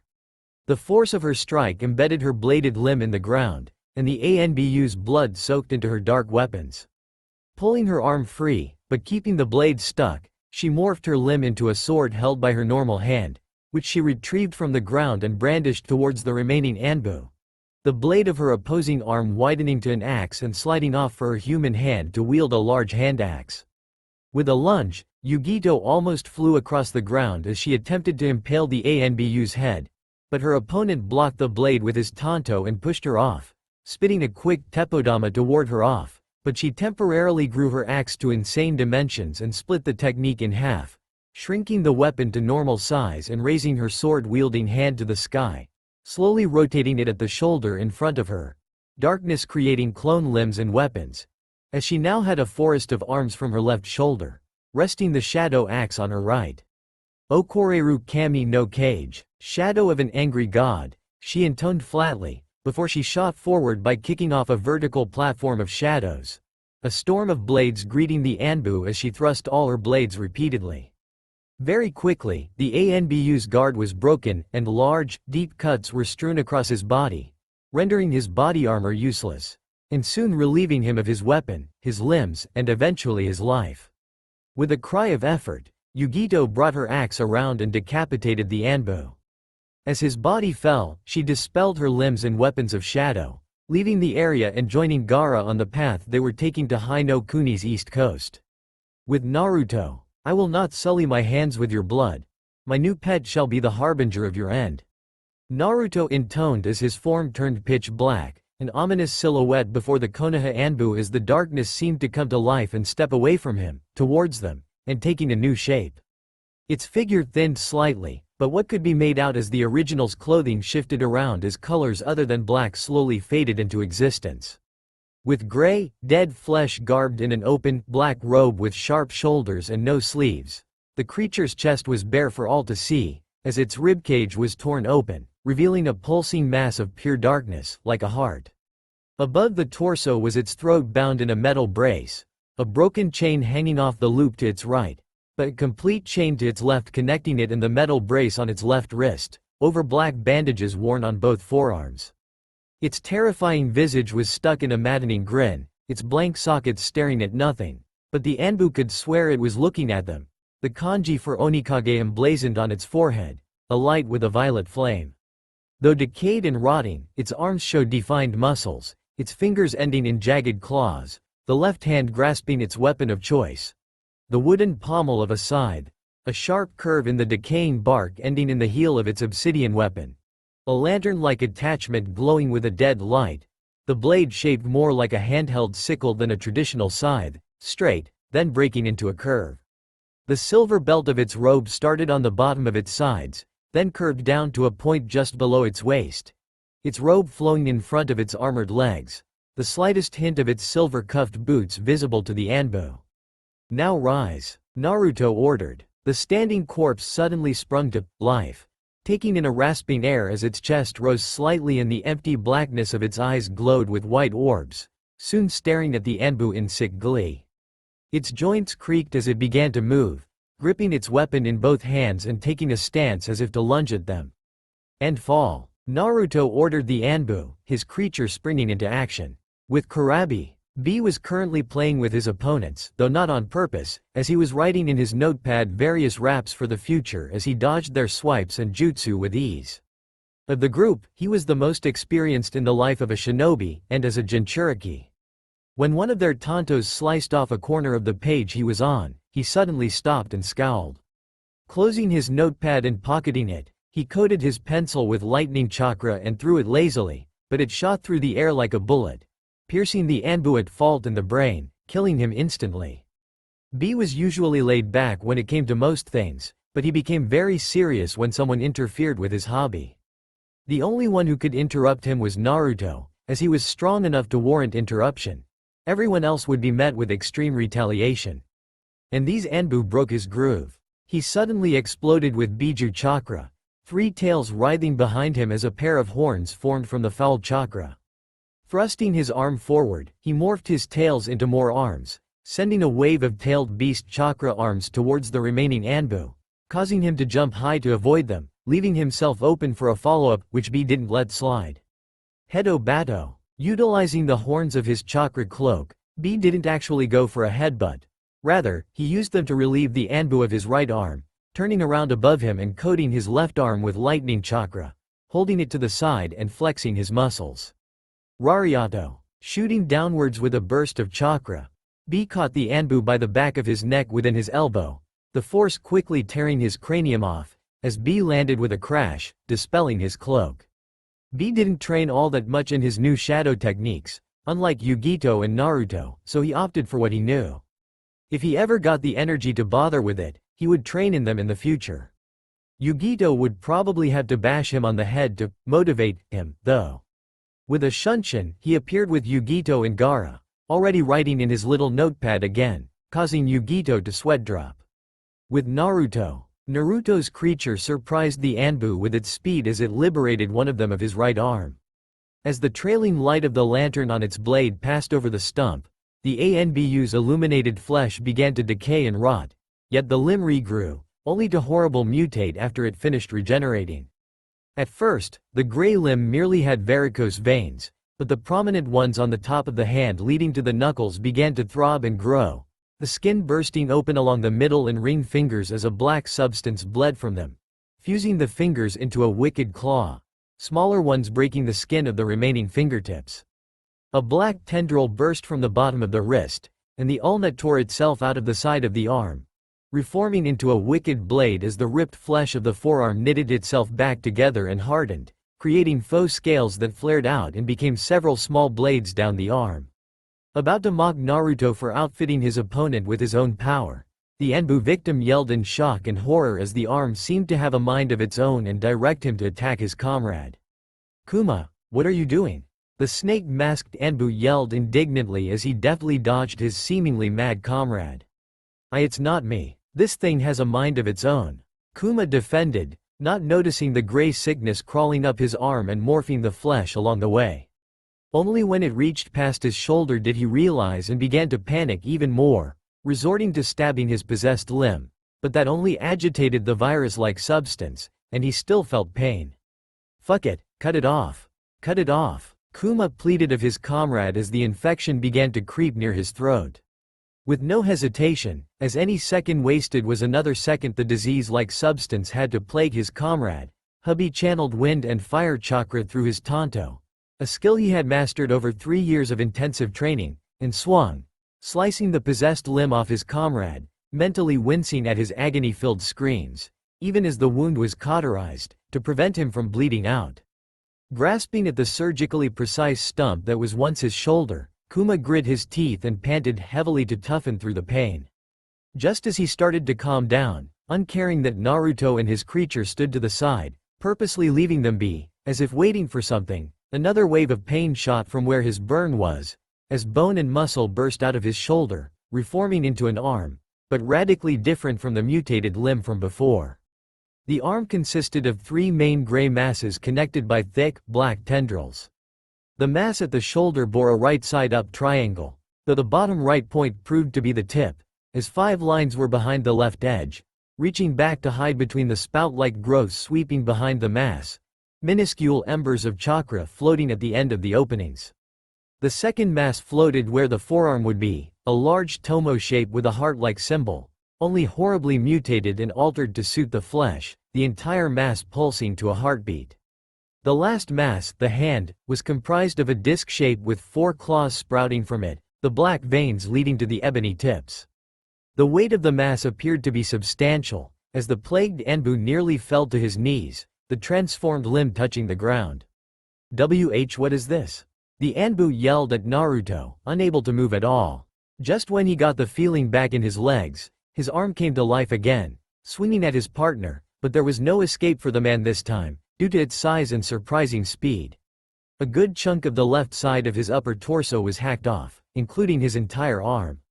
That chunk included his heart, and he died almost instantly, yet just as immediately, this sickness struck, regenerating a mirror image of his comrade's arm. But a new mutation took hold around his shoulder blade. A chunk of the flesh of the specific area stretched out on the same tendrils that created the skeleton of its arm. Various spikes growing from the side of it to imitate a wing. A hook blade of the same ringed bone-like material forming where a thumb would be. Hubby? The still living, though distraught and mutated, Kuma Anbu exclaimed in alarm. His comrade merely groaned and turned to him before returning the favor, carving his flesh from stomach to forehead, splattering viscera everywhere. Naruto and his dark creature watching, unfeeling, as he mutated further. Only the Anbu's face regenerated, as the sickness used the new trench down his body to its advantage. The gray flesh and beady red eyes above an upper jaw filled with massive fangs too large for any human mouth. The teeth continuing along the rim of the gash through its body, creating a gaping maw. As it drooled acid, its stomach turned into a factory constantly pumping it out. Its individual ribs bursting out its sides and turned into spider-like appendages, the new beast hissing and twitching. Naruto, amused yet bored, willed his creature to do away with its new spawn for now. Tapping its scythe on the ground, the light of the lantern in the heel of its blade shined on the mutated Anbu, turning them into a black mist that flew into the core. After such, the creature flattened into its own shadow and fused to Naruto's. Pleased with his work, Naruto turned and walked back to his comrades, his smirk widening with mirth when they appeared to be impatiently awaiting his arrival, very bored. Did everyone enjoy themselves? He asked, his amusement at their annoyance and the annihilation of their opponents evident in his voice. Can we move along before we are sidetracked again?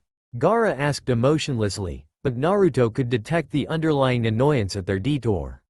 Nodding with a smirk, Naruto led the way to the east coast for the next 2 hours, and they caught a boat to Kiri, hypnotizing the captain to give them a free ride and not ask questions.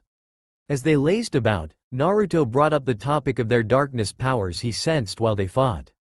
As the progenitor to their ascensions, he could sense all forms and moments of manipulation of the shadows, and he was quite pleased with Yugito's and Gaara's, but then he turned to Kurabi. B-san, I understand you didn't access your shadow powers. Care to explain? Naruto said. He wasn't angry at the Jinchuriki for this, merely curious. Kurabi looked up from his notepad. I didn't train in them before, so I don't have much more. Gyuki is wary of these powers, so I stuck with the usual to crush those fools like flowers. B offered, smirking in triumph at his rhyming, even as tick marks appeared on everyone else's head. Naruto turned to Yugito for translation. After stopping her choking motions towards the eccentric Jinchuriki, she turned back to him. He says Hachibi is a bit afraid of the darkness powers cause they belong to the Onikage.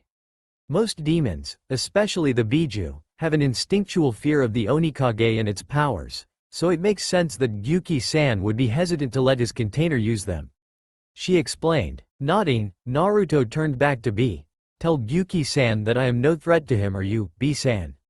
As long as you are on my side, I will not harm you and, in fact, will protect you.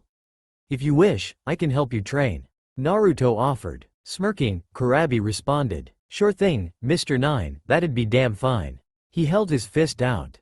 Looking at it, Naruto raised an eyebrow until he experimentally brought his fist forward and bumped it with B's. When the Hachibi container smirked, he let himself smile slightly, though it was hidden under his collar. Even after his transformation into the man he was now, deep down, Naruto was still the same kid from before, and he yearned friends, not soldiers. 2 hours later, after docking in Kiri's harbor, Naruto and his entourage sauntered into the village, the same song and dance that let them walk right through Suna, allowing them passage to the Mizukage's office.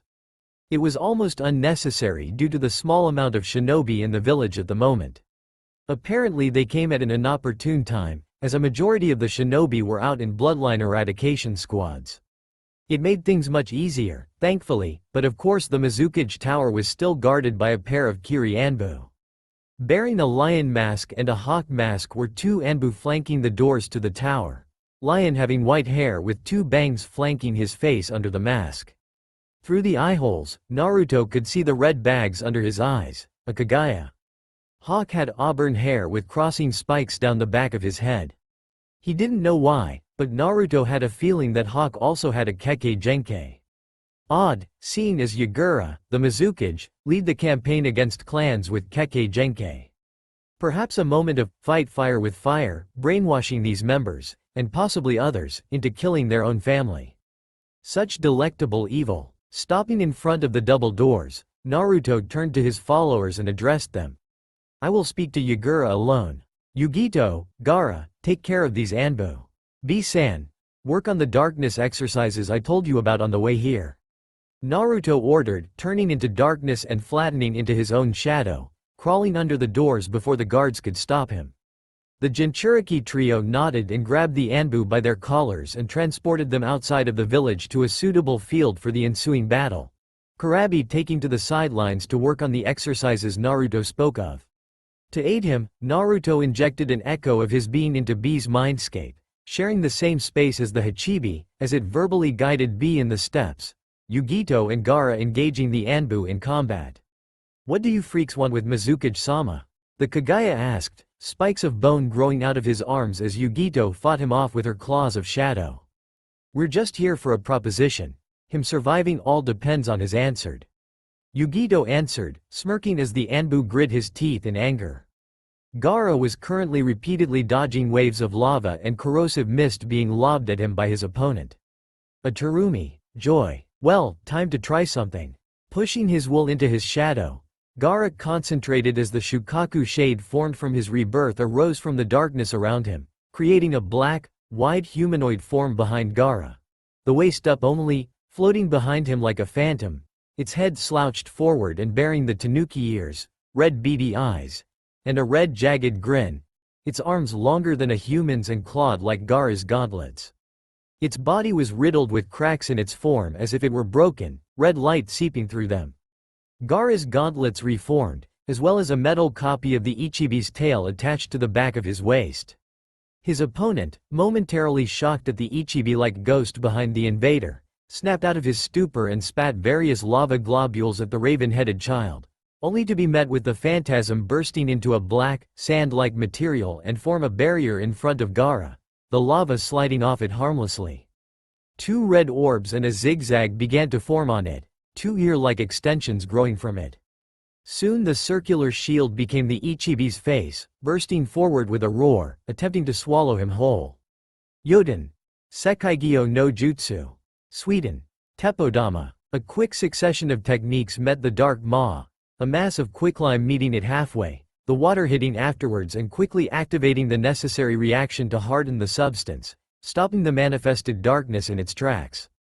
It fell to the ground in a pile of quick-dried cement, various cracks forming and allowing the darkness to escape, the attack diffused. In the storm of the shadows flurrying back to Gaara, the child of the case-cage burst forward, its clawed gauntlet raised for the Kiri Anbu's masked face. The Terumi unsheathed his tanto and blocked the claws, surprisingly pushed back by the youth's strength. Before he could retaliate, Gaara struck first, his tail coming forward and shearing the Anbu's side, causing him to yell out and throw Gaara off in shock and pain. Holding his side in an attempt to stem the bleeding, the Terumi Anbu found a good chunk of his side was torn out. Kageten. Goka Meshitsu. Shadow release. Great fire destruction. A massive, black fireball took out the entire back of the Mizukage Tower, drawing the attention of all the fighters. They spied a large mass of bubbling, crimson chakra jumping from the inferno, those in the know recognizing it as the Mizukage in his version 1 Biju cloak. Naruto's compatriots recognized the technique as one of his shadow fire release jutsu. I'm disappointed that you refused, Yagura-san. You could have been part of something greater. No matter, I shall strike you down here and be on my way. Naruto announced, choosing to take the Mizukage's life on a whim since he refused his offer to join his group. Everyone spied Naruto jumping from the hole in the building, his lower legs turning into a black smoke that allowed him to float above the village, then hold his hands out. I can sense you holding back, Yagura-san. Perhaps it is your desire to not strike down your own villagers in the crossfire? If so, then allow me to fix that issue. Boden. Shinra Tensai. Void release. Heavenly subjugation of the omnipresent god. A massive sphere of pressure burst from Naruto, flattening the third of Kirigakure he was over, just to weed out Yagura, who dodged just at the last second, but retaliated violently at the senseless murder of innocents, shooting several pressurized jets of water, strong enough to cut steel, and easily hacking off large chunks of Naruto's body, taking his right arm at the shoulder, his left at the elbow, and his legs at the thigh and shin. Naruto just smirked as his limbs fell to the crater below, turning to black smoke halfway down before disappearing, his stumps smoking at the ends and regenerating his limbs. Flexing his fingers, Naruto spoke again. "If you want to make this a battle of Biju chakra, allow me to oblige." Channeling his own Biju chakra, Naruto was engulfed in a three-tailed cloak of bubbling obsidian chakra. Clapping his hands together, a black halo formed around his wrists and numerous laser-like black tendrils shot from his hands. Caged-in. Reiza Sakasu. Shadow release. Encouraging crushing chain tormenting principle. No joke, that's the canon translation. Thrusting his hand forward, Yagura created a large, multi-layer water mirror. A copy of Naruto's attack forming for Yagura, as he forced his cloak to ascend to the second state, engulfing himself in a black sphere before arising. Now cloaked in blood-red chakra, Yagura's body was noticeably thicker, with a shell-like growth on his back, complete with spikes on it and his head, thick arms and clawed digits, and three shrimp-like tails swaying behind him, glowing eyes glaring at Naruto as his equally luminescent mouth opened in a roar, sending a shockwave towards the dark-haired youth. Grunting at the force, but smirking almost insanely, Naruto shot down to the ground, then across the land towards Yagura so quickly, he was nearly invisible to those not trained in those speeds. Yagura just barely able to dodge him when Naruto attempted an uppercut, a palm thrust to his side throwing the Onikage away, a large chunk of coral forming on the point of impact and weighing Naruto down. Shattering it with a jab of his elbow, Naruto got to his feet and clapped his hands together, close to his bother this time, causing several dog-headed pillars to rise around him. Caged-in. Shishi Inu Hedo. Shadow release. Fu Doghead, thrusting one hand forward, Naruto had his construct stretched towards Yagura in an attempt to bite him and hold him down, before lunging forward himself. Deftly dodging the dog heads attempting to take a chunk of flesh out of his body, Yagura slashed them to pieces, destabilizing their dark forms, completely unprepared when Naruto appeared right in his face and grabbed it while kneeing him in the stomach. Yagura felt a tingling sensation where Naruto's hands were, and a drop in his chakra reserves, as well as his cloak being drained. He glared up at Naruto, who smirked in return. "Hey, gotta love Maiton, Kayaketsuko." Naruto commented, the cloak bleeding away from Yagura's face as Naruto drained his Biju chakra. Eventually, he was kicked off, the cloak returning to Yagura's face, but a noticeable slump in his posture revealed the damage done. "Thanks for the chakra, Yagura-san. With it I can do this." Naruto commented, the marking on his face, almost blindingly bright as the chakra around Naruto's arms thickened to the point of hiding them, before he slammed his fists together, dispelling the cloud and revealing what he did. Enipo. Onikage no Wan. Demon art. Arms of the demon shadow.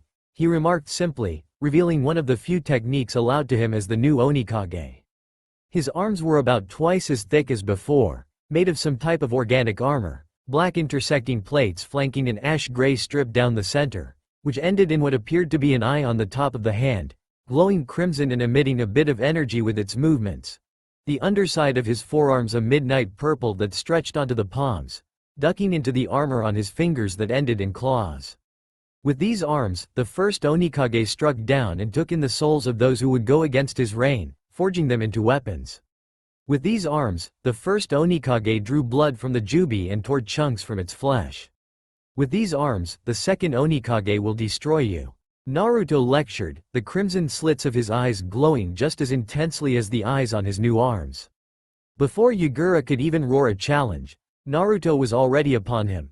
A double-fisted punch to his sternum blowing a hole clear through his body. The delayed blast of wind from the sheer speed of his movement and strength of the attack soon blowing him away, even as his chakra began to heal him much slower than normal.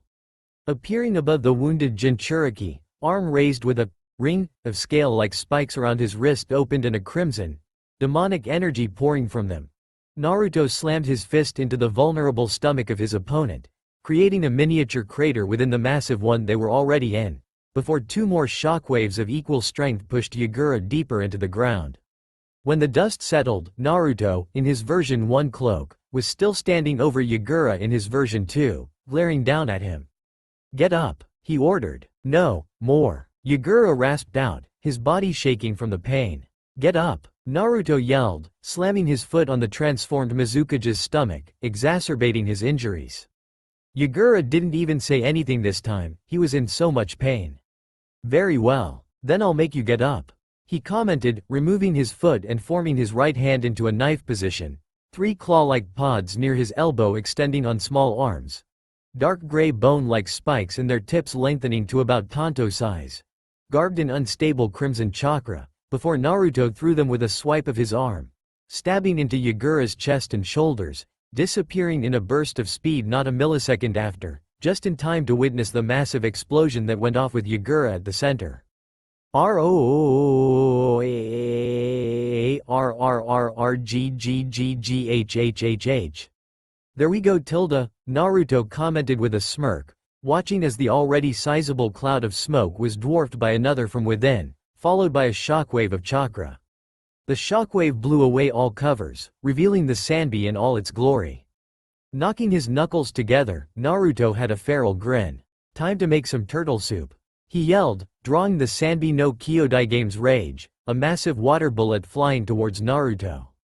"Oh no you don't." Rearing his fist back, Naruto punched the building-sized water bullet, dispelling it easily, only for a green-gray armored tail to be revealed, swinging towards him. "Oh she!" Naruto felt all the force of a freight train slam into the side of his entire form, sending him flying into another part of the village.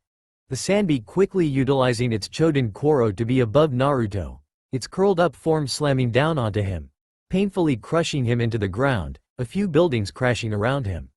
"NNGH, cheeky little bitch," Naruto commented as the Sanbi was rolling in place, attempting to shear his flesh off with its numerous spikes and rough shell. With great effort, the Sanbi needed to lose some pounds. Naruto managed to get his palms against the boulder-like enemy, using his elbows as leverage to push up, soon lifting the Biju up, getting to his feet and, with a roar, throwing the monstrous beast across the village. The front half of Naruto's clothes and skin were sheared off, revealing pulped muscles underneath, only for steam to rise from his wounds and begin regenerating, unimpeded by a continuous attack, the shadows fixing his clothes. Can't go jumping around the village with his business hanging out. Looking at his palms, revealing diamond-shaped pods in the very center, Naruto channeled the feeling he got whenever he utilized the abilities of these arms to them, the pods opening to give way to spikes. Thrusting his arms out to the sides, Naruto forced the rest of them out, revealing the spikes to be arrowheads with barbed backwards hooks on ropes of black armor like flesh, needle-like barbs down their entire lengths. Spying the Sanbi rising to its feet, Naruto struck first, stabbing the arrowheads of his whips. They opened up and claws about 3 times the length of their connected rope, stabbed into the ground and, with a tug, pulled out boulders roughly the size of the Biju's head, which Naruto threw right at its face. Having just turned around after flipping off its back, the Sanbi was unprepared for a pair of boulders to slam into its face, breaking a couple of the spikes around it and even some of its teeth. Roaring in pain and rage, the Biju with the given name of Isobu attempted to find Naruto, all the more intent on snuffing his life out, both for attacking him and the threat of returning the Onikage to this earth. There is power in a name, and that name held all the power in existence. The Bu's father, Hagoromo Otsutsuki, the Rikudu Sennin, told them of a powerful demon that aided him when he fought the Kyuubi. It appeared more like Hagoromo was interfering with their brawl, something the original Onikage was enjoying greatly as it tore chunks out of the Kyuubi's hide. When he sealed the Kyuubi within himself, the Onikage was momentarily annoyed at having his opponent taken from him, but then he turned his sights on Hagoromo, leaving only when he grew bored of the Sennin dodging his attacks. Looking through the blood trickling down its face, the Sanbi couldn't find the vessel of the Onikage, confusion flitting across its features, more so when it felt a minuscule tap on its back. Quickly putting 2 and 2 together, the Biju easily realized that presence was Naruto, and attempted to bug him off. Sticking to the shell with chakra channeled to his feet, Naruto thrust his whips forward, increasing their length to wrap around the Sanbi about 3 times, before jumping high up. With supreme effort, Naruto lifted the Sanbi off of the ground, swung it over himself, and slammed it back down, utilizing a burst of void chakra at the last second to triple the force, bringing it down. As such, Isobu coughed a large glob of blood from the force. Several of the spikes on its shell ground to nothingness from the force. Its shell as a whole cracked quite a bit. Whilst quick healing, regeneration is the calling card of the Kyuubi, and its Jinchuriki, all Biju, in fact, had a healing factor, just not to the extent of the strongest. At the rate Naruto was wounding Isobu, though, that healing ability was being outdone and rendered inert. And now, Yagura, goodbye. Naruto commented plainly from his position on the Sanbi's stomach. His arms returned to normal as he clapped his hands against its body. Darkness spreading across the Biju's form until it engulfed him, then sinking into its shadow below, Naruto landing in the crater left in its wake. And the rest is silence. He mumbled, standing to his full height, jumping out of the crater afterward. Walking towards the perimeter of the village and his entourage, Naruto concentrated inward as the Sanbi's chakra was added to his own, and its form turned into a shade worthy of its status, joining the Kyuubi formed from his rebirth. Soon, he would bring them out to play, when the opponent is worthy. Very soon. Following the tether tying him to his fellow Jinchuriki, Naruto lowered his hood and pulled down the high collar, revealing his entire face, and happened upon Yugito, Gaara, and Kurabi, alongside two new shades. As well as a woman in some kind of blue dress and a contingency of shinobi that didn't seem like the Mizukage's men. The first shade, formed from the Kagaya, was like a normal shade, but it was clad in armor of bone that was constantly degrading and regenerating, acting as a sort of cage for the central creature cradled within an enlarged rib cage, weapons and bones formed on a whim. Perhaps, Bone Dread? The second, from the Terumi, possibly the clan of this mystery woman leading her contingency, was, again, like a shade, but it was heavily slouched, its arms nearly touching the ground. It appeared to have black lava spouting from its shoulders, forming molten armor down its arms and a bit on its hips from the runoff, its mouth lacking fangs and, instead, bearing slits that exuded steam, much like its eye sockets, and the tube-like appendages on its back, its footsteps burning the ground it walked on, the vein-like pattern across its entire body smoldering with embedded embers. Maybe a burning shadow. Hey, they can't all be winners. Who are you? Naruto asked the woman with his arms crossed, spying respect and fear in her eyes, as well as all her shinobi. The meek-looking swordsman wearing headphones looking absolutely terrified in the face of him, hiding behind the eye patch wearing man with an onion hairdo. I am Terumi Mei, leader of the rebellion against the Mizukage's Kekkei Genkei eradication movement, and overall tyrannical regime. She answered, also answering Naruto's question on her relation to the shade next to Gaara. My men and I witnessed your battle, and I wish to extend a hand to you in thanks, and perhaps an alliance with whatever village you are from? In these times of strife, Kiri will need all the help it can get now that Yagura is gone. I would also ask for your name, if you'll allow me. She added. Nodding, Naruto lowered his arms and shook her extended hand. It was no trouble. I originally came here to extend an offer to Yagura to join my group, but he appeared to be struck with genjutsu on a level one cannot break yet, so the only remaining course of action was to kill him. I desired a good battle, anyway, so it makes up for his refusal. As for alliances, I am affiliated with no village, but if you wish for an alliance, then I can extend to you my hand as the Onikage. I am Uzumaki Namikaze Naruto, previously the Kyuubi Jinchuriki, but I died. Naruto explained simply to wide eyes of his possible new allies, both at the revelation of Yagura's condition and his second surname. Naruto took his father's name in respect for him and to spite Konoha, those who denied him his heritage. Namikaze? As in the Yondaime Hokage? And what do you mean you died? And the Kyuubi? And I've never heard of an Onikage. Perhaps the land of demons has acquired a shinobi village? Mei inquired, only for Ao to clear his throat to gain her attention. Actually, Mei-sama, from my times as Yagura's aide before this apparent genjutsu was cast on him, when he commissioned several of us to look up ancient texts relating to the Biju and demons in general, there was tell of the Onikage. It was an individual of immeasurable strength with control over darkness, shadows, and something called the void. He was said to be on par with something called the Jubi, the supposed origin of the Biju, and chakra itself. He was also able to reforge the souls of other demons that rose against him into weapons that he integrated into his own body. For many centuries, he ruled over the demon realm, before he simply disappeared. At that point, there were no more records of him. Naruto-san, are you claiming to be this Onikage? Ao lectured, turning to Naruto with a stern face. With a smirk, Naruto responded, indeed I am. As the Kyuubi Jinchuriki, I was subject to discrimination, hatred, and daily mob attacks. At this, his smirk fell into a stern, neutral grimace. During the last attack, I was killed, struck right on the seal. But when the Kyuubi's chakra flooded my dying body, it awakened the blood of the Onikage within me. As such, I was reincarnated, the Kyuubi's escape attempt collapsing inward, and the Biju was snuffed out, his chakra mine. The Kyuubi is gone, and never to return. He dropped the bomb on them, to gaping mouths all around. And you saw what I could do. As the new Onikage, I can utilizing Kageten, Maiton, and Boden, and so far, I am able to channel parts of the previous Onikage's body upon my own to use his abilities. Soon, I will be able to utilize more of his body, and what I already can will be my own, needless of channeling. Upon my rebirth, I harvested the bodies of several shinobi and turned them into shades. Here, he gestured towards the two creatures beside Gaara and Yugito. And I swore an oath of vengeance against Konoha. I am currently on a quest to gather my brethren in Burden, possibly found a village of my own, and destroy Konoha. Naruto finished with clenched fists.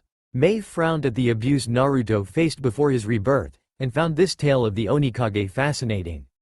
She couldn't deny the amazing abilities she witnessed in his fight with the Mizukage, and a Biju to boot. Though that raised a question. What did you do at the end, when you defeated the Sanbi? She asked. I took his chakra into my own, increasing my reserves, and turned him into another shade, much like the Kyuubi. And with it, its memories. According to them, a man claiming to be Uchiha Madara put Yagura under a genjutsu to start this eradication fiasco. He was trapped within his own body, screaming for release, drowning in regret and anguish for what he was causing, and I gave it to him. Naruto informed them, but that's impossible. Uchiha Madara has been dead for decades. How could he be the cause for the Mizukage's actions? Mei asked, immeasurably sad at the fact their enemy was a puppet to a greater madman. Before this whole fiasco, she was actually close friends with Yagura. The man even commented, on multiple occasions, that he was molding her into the next Mizukage. As I said, a man claiming to be Madara. It's obviously not him, but perhaps an idolizer who took up the name to instill fear with it alone. There is power in a name. Naruto theorized, raising his collar and hood once this conversation appeared to be at an end. Good day to you, Terumi-san. Kiri will need a new cage, and who else but the leader of the rebellion? I will relay to you the founding of my village when the time comes, and we can make this alliance official.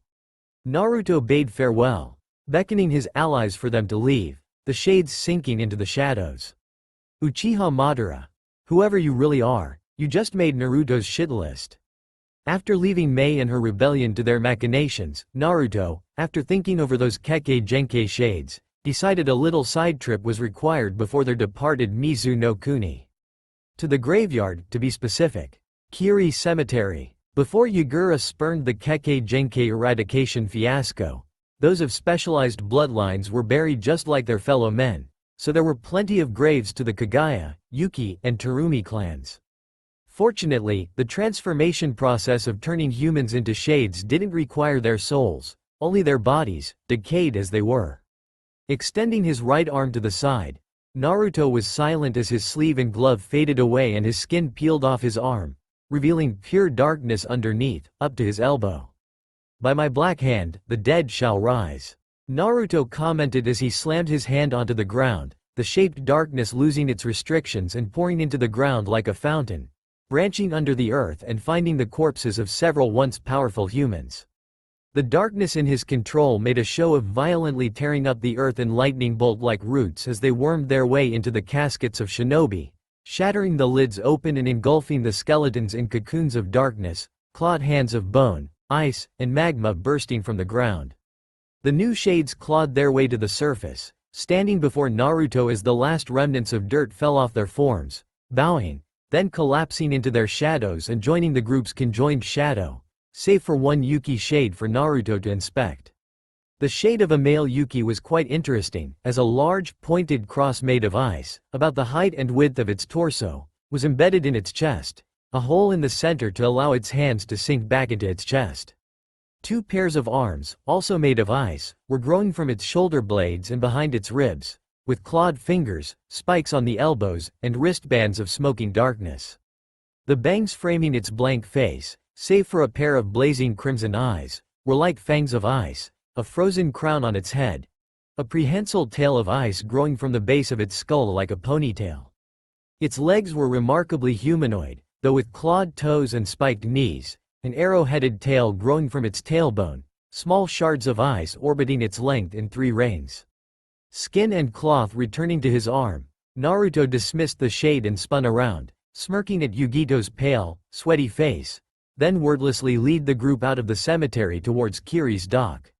Sometime later, as Naruto and his group sat on the boat leaving Mizu no Kuni, he concentrated what he dubbed Onikage chakra to his face.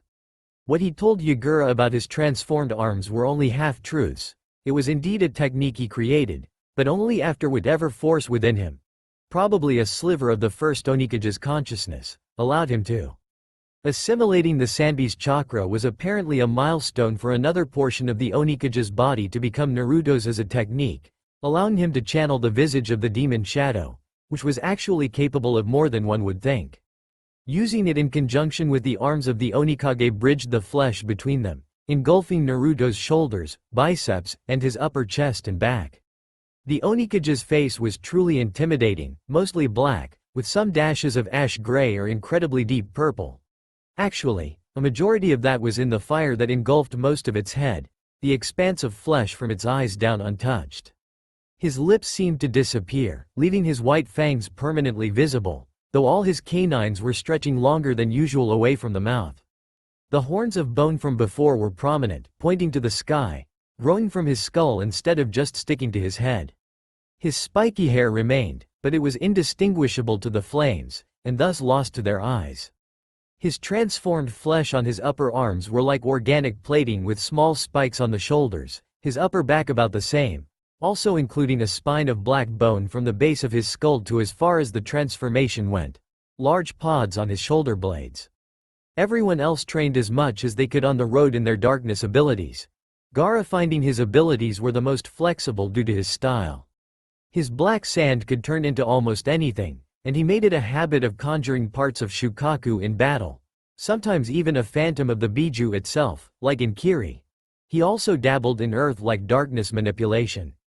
Kurabi finally made a breakthrough in his training, learning from Yugito in her lightning-style darkness techniques, as the Nibi Jinchuriki seemed to be a natural in shadow techniques. He also had a couple water darkness techniques that reminded him of his ink techniques. Yugito, as stated before, was a prodigy in darkness manipulation, proficient in shadow lightning techniques, transforming her limbs with darkness, and generating weapons with shadows, while she began digging into shadow fire techniques. Naruto himself, after acquiring some information from Ao and Mei about notable shinobi techniques in history for some inspiration, had created a whole slew of darkness jutsu based on things such as the Kaguya's Shikatsumyaku, a fabled technique seen once in a blue moon from Uchiha called Susanoo, the techniques of an Iwa-nuke nin by the name of Deidara, enhancing his repertoire of explosion release style darkness techniques, and many others.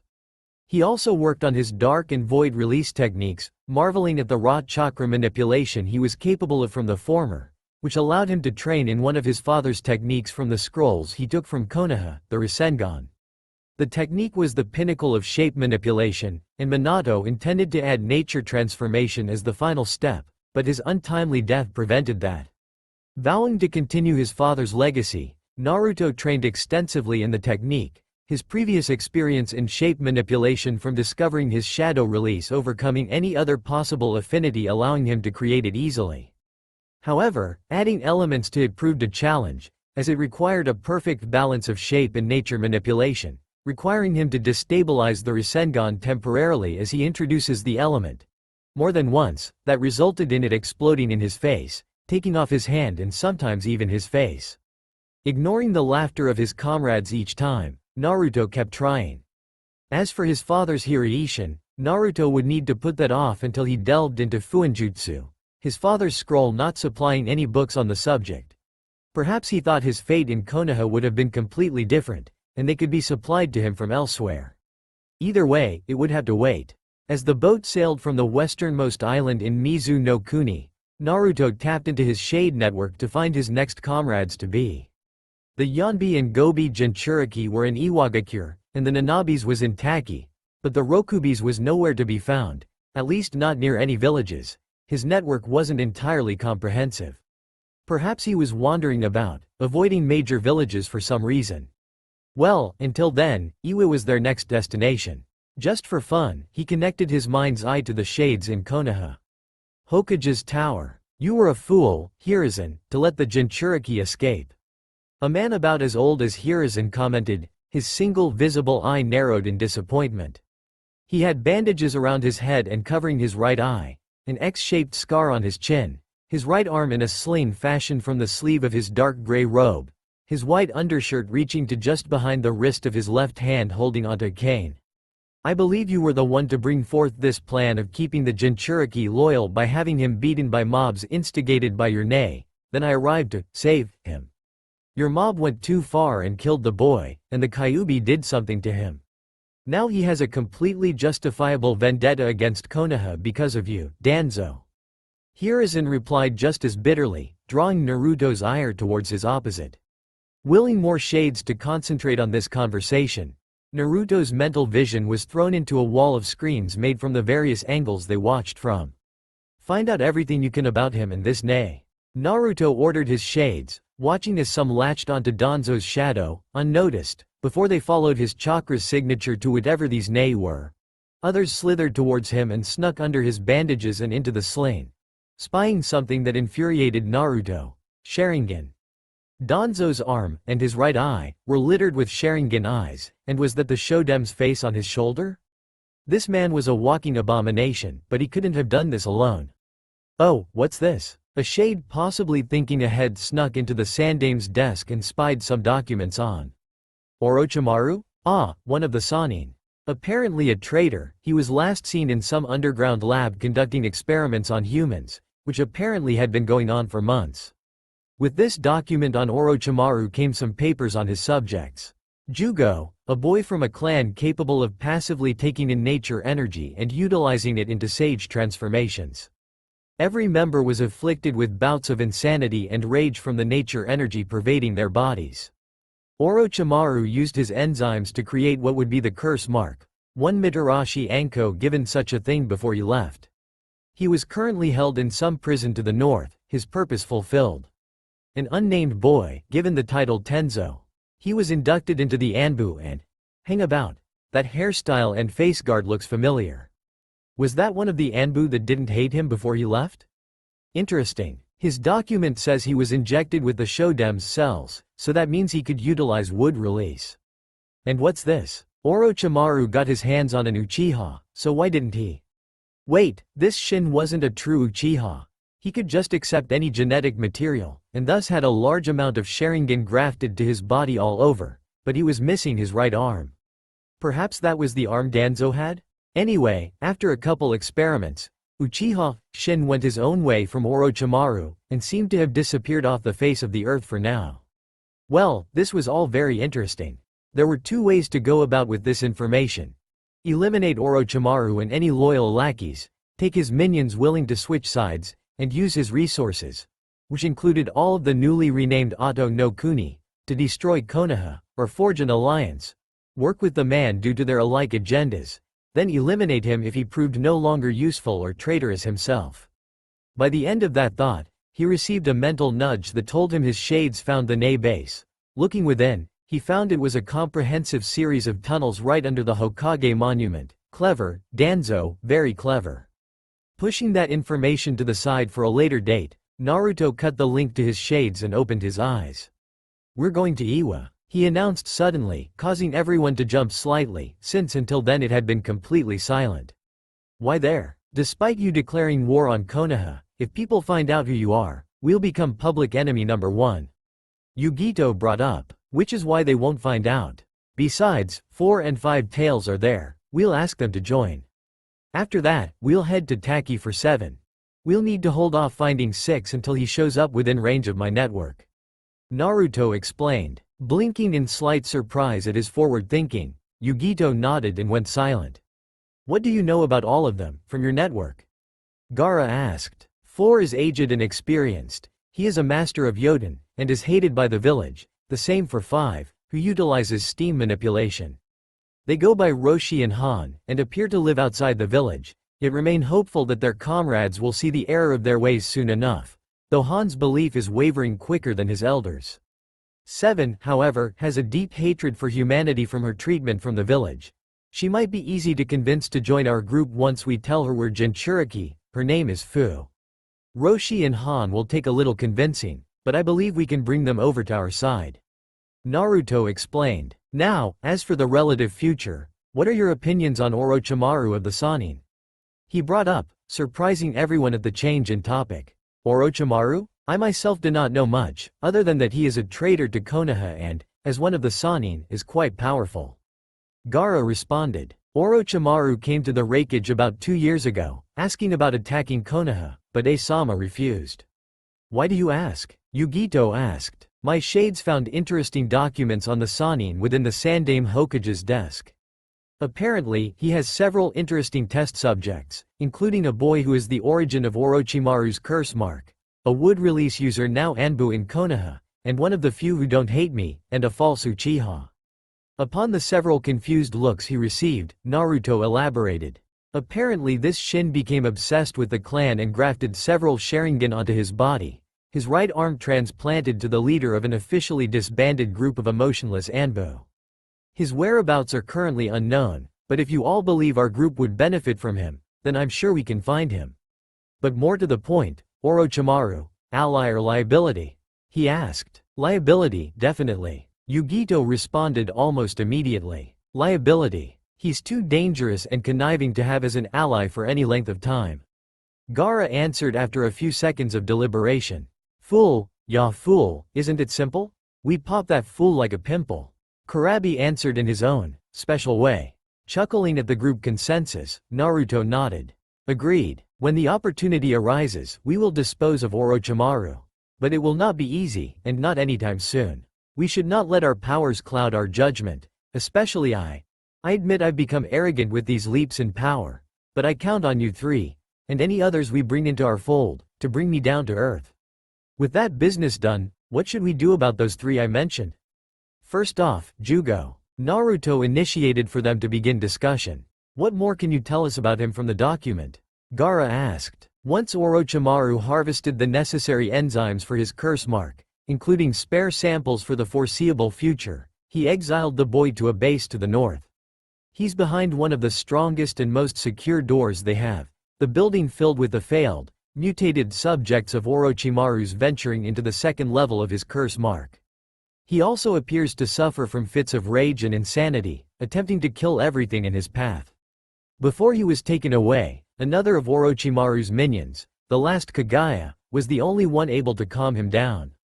With this Kimimaro gone, his anger is left unchecked. Naruto answered hesitantly. Do the documents say how the Kagaya kept him in check? Gaara asked. Referring to his connection with the shade looking over the document, Naruto responded a second later. Killer intent and skill to overpower his fits. If we recruit him, I believe any one of us can keep him in check. His clan's bloodline allows him to naturally absorb natural energy and use it to augment and transform his body. Also, he can talk to animals. He added the last part flatly. Like, squirrels and shit? Yugito asked just as flatly. Yes, like squirrels and shit. Anyway, yay or nay? Naruto asked. I say go for it. The idea of taking away every acid of the snake before we finally kill him just seems really appealing. Yugito responded. Agreed. Gaara concurred with his sister in burden. Hell yeah, let's bring the pain. Taking everything he built will be our gain. Kurabi, agreed? It's hard to tell what he's saying, sometimes. Very well. And the Kagaya? Also, at the facility where Jugo is, Orochimaru left one of his subordinates in charge, an Uzumaki. Should we recruit her as well? Naruto brought up hesitantly. Okay, hold on. You got shades in every village, right? Yugito asked, receiving a nod. Then just use the ones in Orochimaru's village to scout out potential recruits so we don't have to go, and then. She advised. Thankful for his high collar hiding his light blush at not thinking of that before, Naruto did as she said and connected his mind's eye to the shades in the recently founded Otogakure no Sato. The Kagaya appears to be part of something Orochimaru calls his Sound 5. Their members, beside the Kagaya, include a boy who can absorb chakra, a six-armed boy with a third eye and the spider summoning contract, a pair of twins sharing a body due to their special Kekkei Genkai that deals in cellular assimilation, and a girl hailing from a demon summoning clan with her flute. He also has a right-hand man named Yakushi Kabuto, who is proficient in medical ninjutsu and possibly learned tactics from Orochimaru, so he might be just as cunning and slippery. Naruto listed off Orochimaru's more notable underlings. The Sound 5 sound promising, but this Kabuto boy, it is possible he is just as corrupted as his master. Even if we recruit him, I believe he would turn on us if something more appealing appeared before him. If we are to recruit anyone from Otto, Kabuto would be the exception, in my opinion. Gaara offered his opinion. Agreed. So Orochimaru and Kabuto die? He asked for clarification. Receiving a round of nods, he moved back to the subject of his fellow clansmen. And the girl I mentioned? Obviously recruit her. Yugito responded, a smile on her face at the idea of getting Naruto some family, Gaara and Kurabi agreeing. Though hidden, Naruto smiled back and nodded as well. Very well. And the Anbu with wood release? He asked. Blinking thrice, Yugito thought it over, interrupted by Gaara before she could answer. I say we try to recruit him, as well as the other Anbu you said didn't seem to hate you. However, if they refuse due to loyalties towards Konoha, you know what must be done, Naruto. He reminded the unofficial leader of the group, bringing him back to cold, cruel reality with the notion of striking down the few who didn't hate him for his burden. Eyes softening in sadness, Naruto mutely nodded. I know. I just hope it doesn't come to that. And this Shin? He asked to change the subject. Oh, definitely murder him dead. Yugito answered quite intelligently, pretty much summing up the group's thoughts on the man. Chuckling at her answer, Naruto nodded nonetheless. This Uchiha Shin had to die before he could cause any sorts of problems for them. Well, that's everything sorted. Now, we just wait till we hit land and make for Iwa. He announced. 3 hours later, making sure only half an hour after their discussion, Naruto and his group immediately made for the forest, blazing through it to the northwest, for Tsuchi no Kuni. Okay, once we make it to Tsuchi and run into any shinobi, act like you're missing nin from your respective countries, and Gaara. Naruto began, gaining the ex-Ichibi Jinchuriki's attention. Don't mention you being the Kasuke's son. Knowing he received a nod, he continued.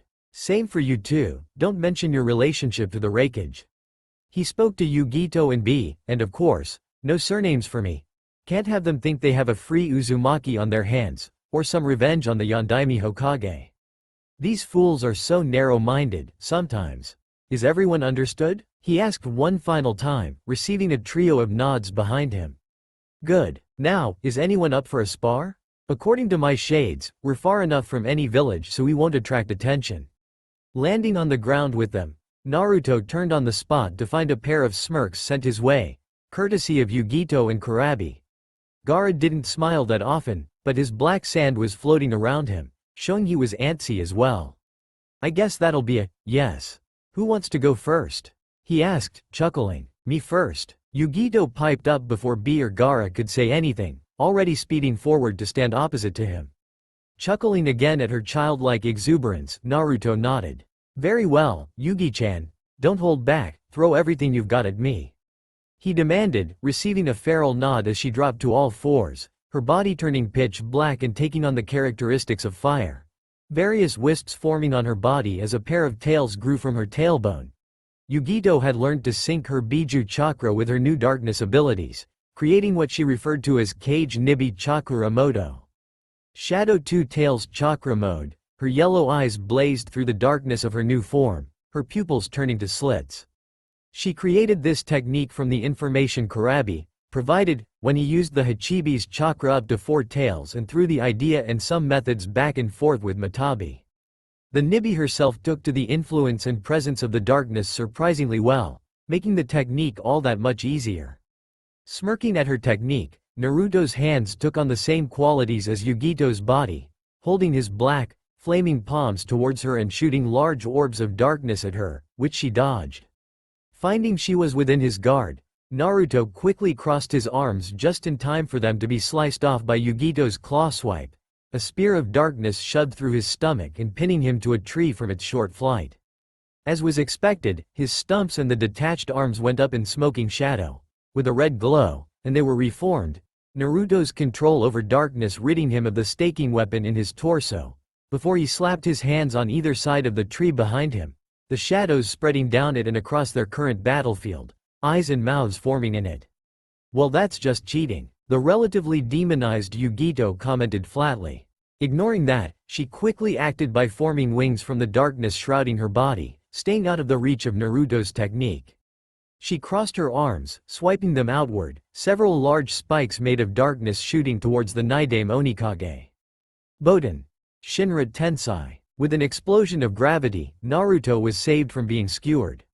"Shall the kid's glove come off, Yugi-chan?" he asked with a smirk. "Oh, and everything else, if you please," Yugito purred in response. "I swear, every second I'm around you, I think I need an adult." Naruto responded flatly, even as his head, shoulders, and arms transformed into those of the first Onikage. "But we are adults, Naru-kun," she responded with the same tone, undeterred by his appearance. Sinking with the Nibi in this way sort of erased that uneasiness. "Somehow that doesn't make me feel better," Naruto responded, his voice much deeper, gaining a second layer as if another person spoke with him, with a tone of absolute evil and dark intent. Cutting her off before she could derail what is supposed to be a spar, Naruto took to the skies himself as his legs, from the knees down, turned to smoke like shadow that rose him up. Just before her eyes, Yugito watched as the Onikage's flesh overtook the rest of Naruto's upper body, eliminating his coat. Apparently, Naruto forced the transformation to advance to this state, evident by his momentary panting from the effort, but it passed. The Onikage's completed torso was fashioned with organic plating imitating the muscles, but with some extras.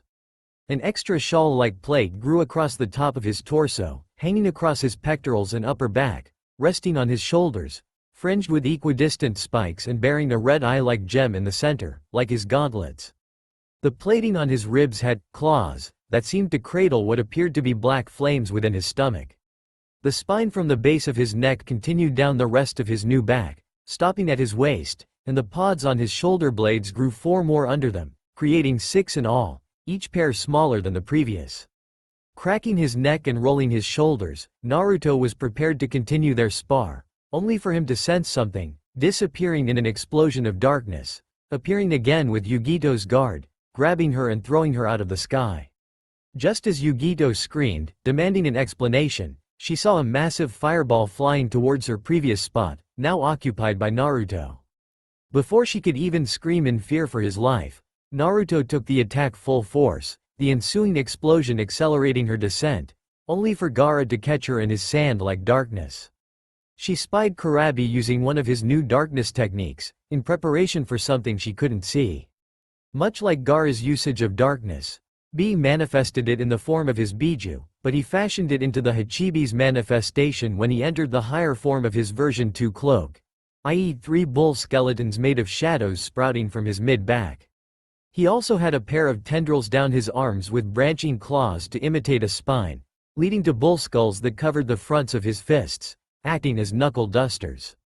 From the smoke cloud in the sky came a sphere of darkness, which broke apart to reveal an unscathed Naruto, who dropped down to join his comrades. "What happened? Where'd that fireball come from?" Yugito asked, her chakra cloak having fallen while she looked around in confusion. "More Konoha shinobi," Naruto responded simply, drawing a frown from Yugito, who nodded at his unsaid order, putting up her cloak again to help decimate them, like before. Descending from the trees came Konoha Anbu, like before, but their masks were completely blank, and Naruto, still bearing the Kyuubi's negative emotion sense from assimilating its chakra, sensed pure emptiness from them, no emotions at all. He also sensed they had higher chakra reserves than those Anbu from before. "Uzumaki Naruto, we are here to extend an invitation for you to join Danzo-sama's organization, nay." The supposed leader droned. Naruto's bright crimson eyes widened in shock at the mention of nay. Narrowing them and growling lowly, Naruto formed large orbs of darkness in his hands. You can take that offer and shove it.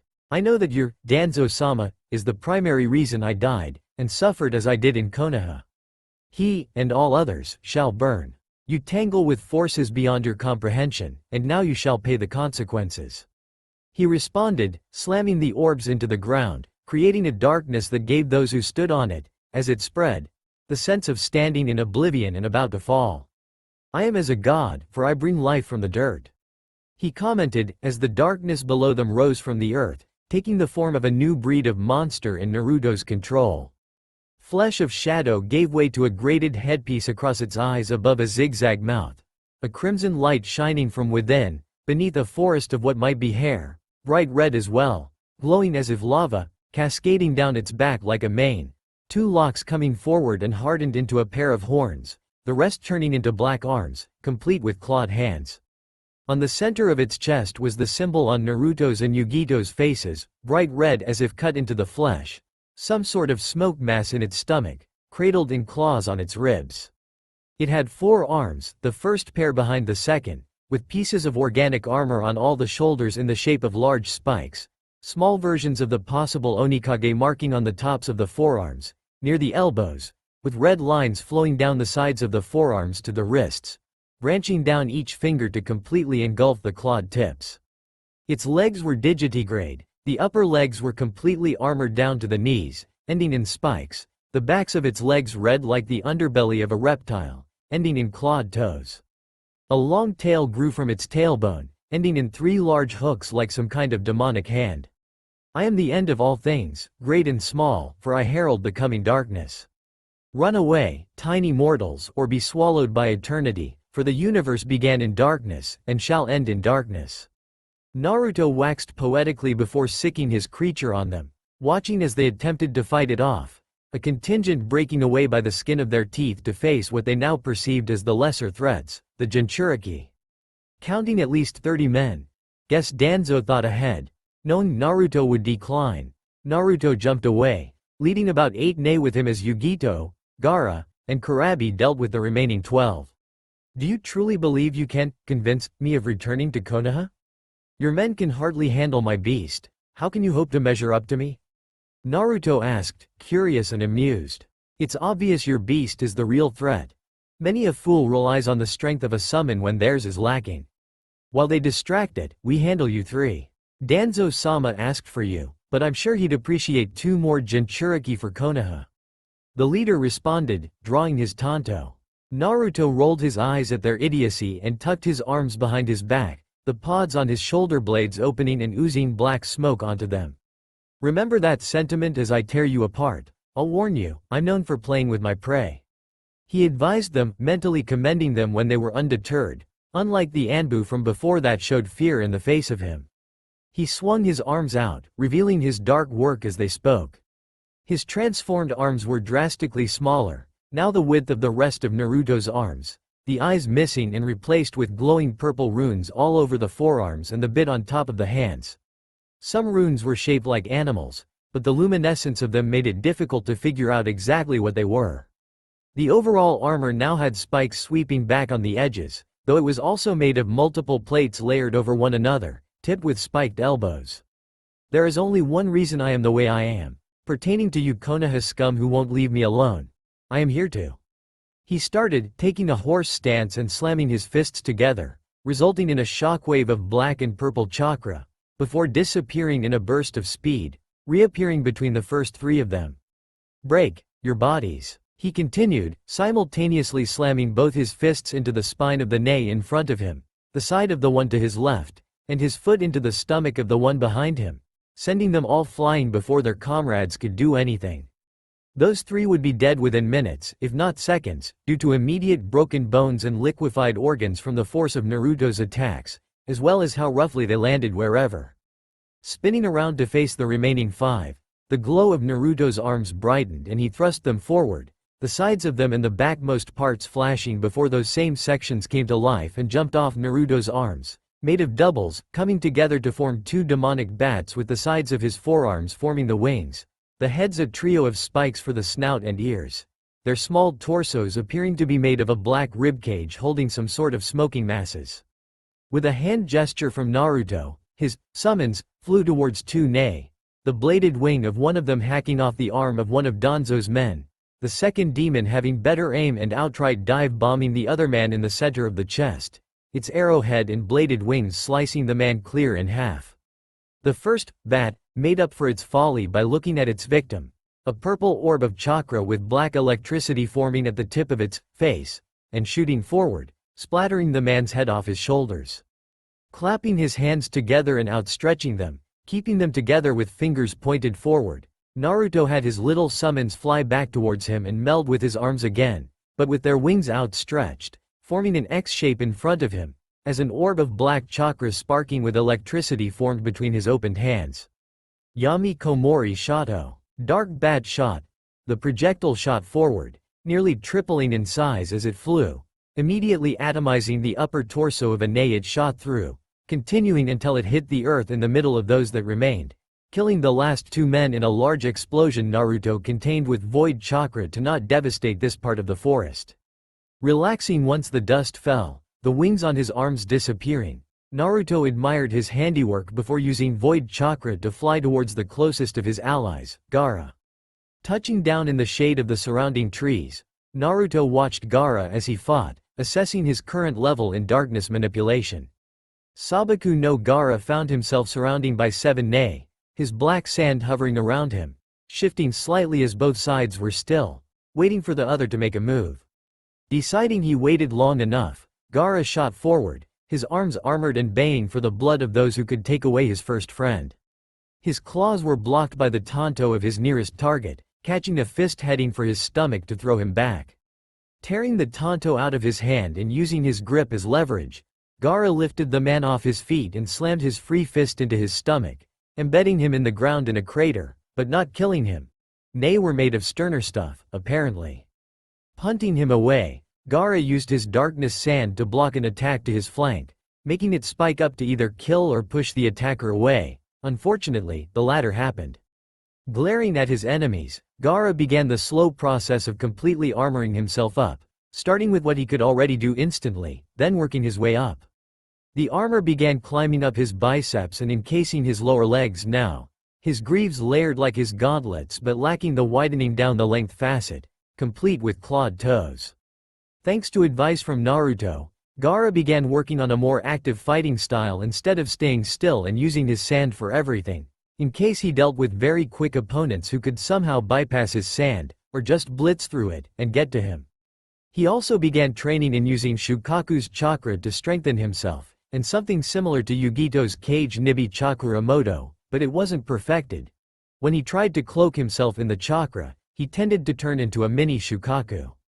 With all that in mind, Gaara struck again, lunging towards the nearest Ne, halfway up his shoulders and just above his knees now armored. He landed the first blow, a knee to his stomach, sending him flying, and created a ball of darkness in his palm, blasting it at another Ne, only for the shinobi to bring up a wall of water to block it, the others launching various projectiles of varying elements right at him. Tucking himself into a ball and bringing the sand close to him in a sphere, Gaara shielded himself from the onslaught, being thrown around in his ball of condensed sand. Once the attack stopped, and the ball was at rest, Gaara arose from its shadow, lifting it above himself. He jumped and threw it at the group, the front half jumping out of its way, the lagging three attempting to stop it with 3 large torrents of wind, only for its weight to render them useless and splatter the centermost over the grass and trees, the ball falling apart as sand once it stopped, returning to Gaara, drawing their attention to the progress of his armor. His arms were completely encased in armor, the shoulder pads being black with silver trim like the rest of his armor, and now his hips were clad, a mouthpiece forming on his face with a silver, zigzag grin, and armor forming down his spine. He narrowed his eyes at them, and slammed his armored hands on the ground, causing large boulders made of darkness to pop up, which he picked up with giant arms made of black sand, throwing them and breaking the arms down as bullets to follow them. The boulder and bullets took out 3 men, leaving another 3 to face the youngest child of the current cage. By the time the last 3 stopped jumping around to escape death, Gaara was completely armored, which marked their doom, in Naruto's opinion. Time's up, nay. Naruto, having reverted to normal, whispered from his perch, snapping his fingers to signify their end, coinciding with Gaara leaping towards them. Gaara's mouthpiece grew forward to turn into a small muzzle for the helmet that grew over his head, complete with small ears on top, pointing to the sides like the Ichibi's own, and thick armor forming on Gaara's torso, all complete with silver trim and the natural curse marks of Shukaku. A prehensile tail formed at Gaara's tailbone, a perfect match to the Ichibi's minus color. Like this, Gaara tapped into Shukaku's chakra, turning him a bit feral and bloodthirsty, but when you roll with Naruto, that's a given. Lunging forward, Gaara swiped his claw downward, shattering the defending Ni's Tanto, leaving him open for the following disemboweling claw, tearing straight through his stomach. Still alive, the Ne felt, through the pain, this demon in human skin grabbing his spine, ripping it out with great force, bringing the man down with his main form of support gone, caving his skull in with a stomp. Manifesting sand in his hand and having it crawl down his latest prize, Gaara created a whip, covered in spikes on each vertebrae, that could extend at his will, tipped with a jagged blade. Rearing his weapon back and shooting it forward, stretching it to cross the distance between Gaara and his prey. The speed of the weapon allowed him to slice off the arm of one of the shinobi, resulting in him screaming in agony, emotional training be damned. Appearing in front of him in a burst of speed, Gaara grabbed him by digging his claws into his chest, picking him up and throwing him at his only remaining comrade, whipping his weapon right after him. Not seeing the tactic coming, the standing Ne couldn't react accordingly, resulting in a large blade tearing its way through his flying comrade and embedding it into his chest.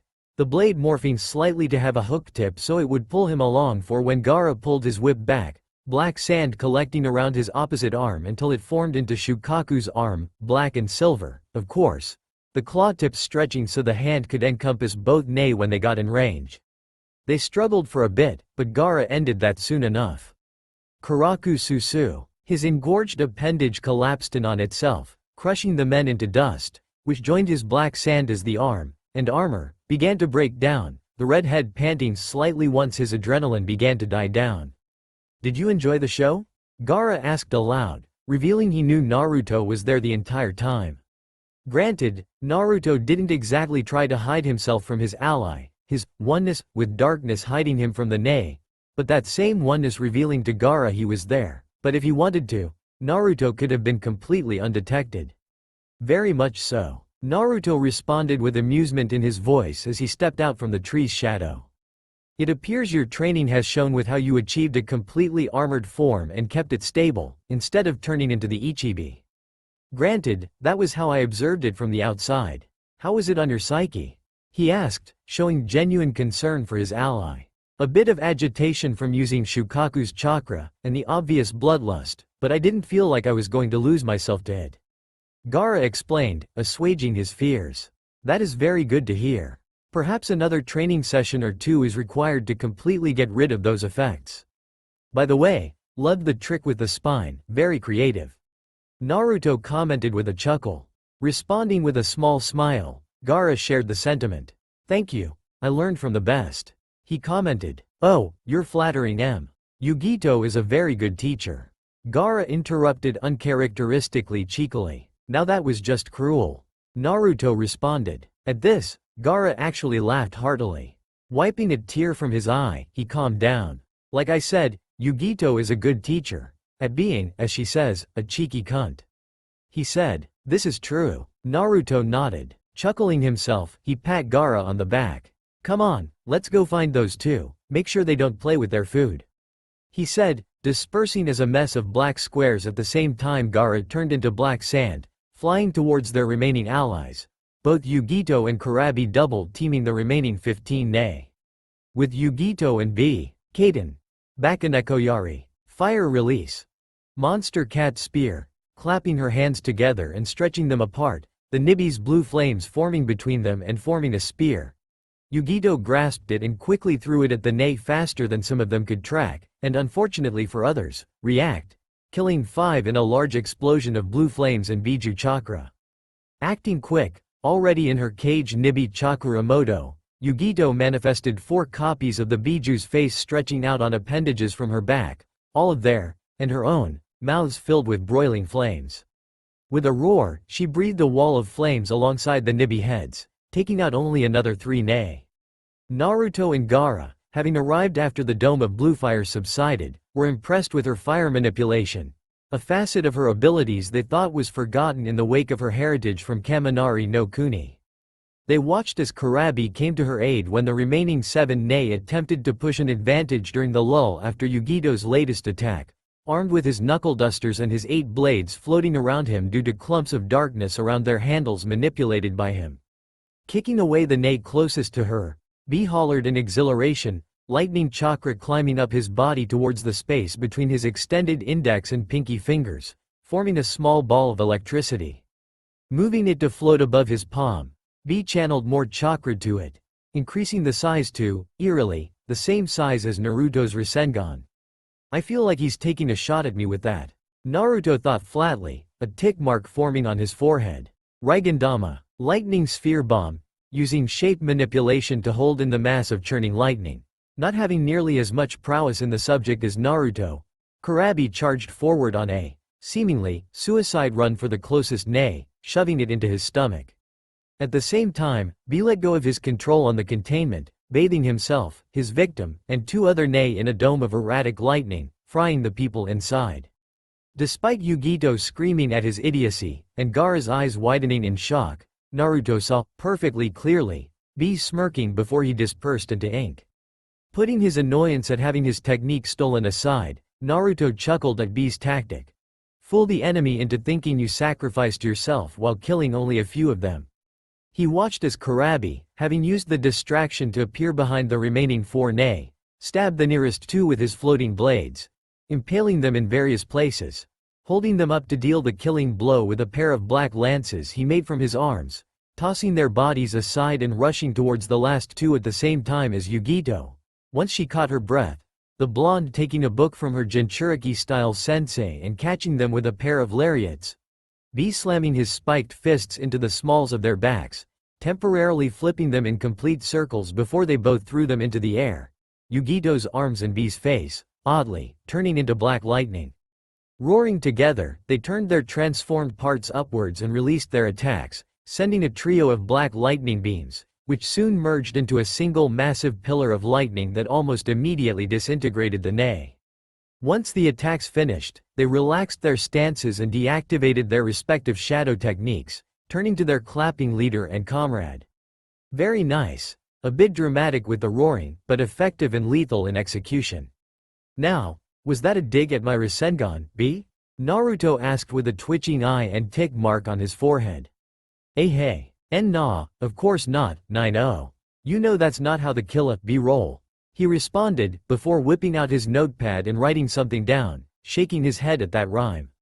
Sighing and choosing to let it go, Naruto turned to everyone. Well, with that out of the way, we can move on towards our objective.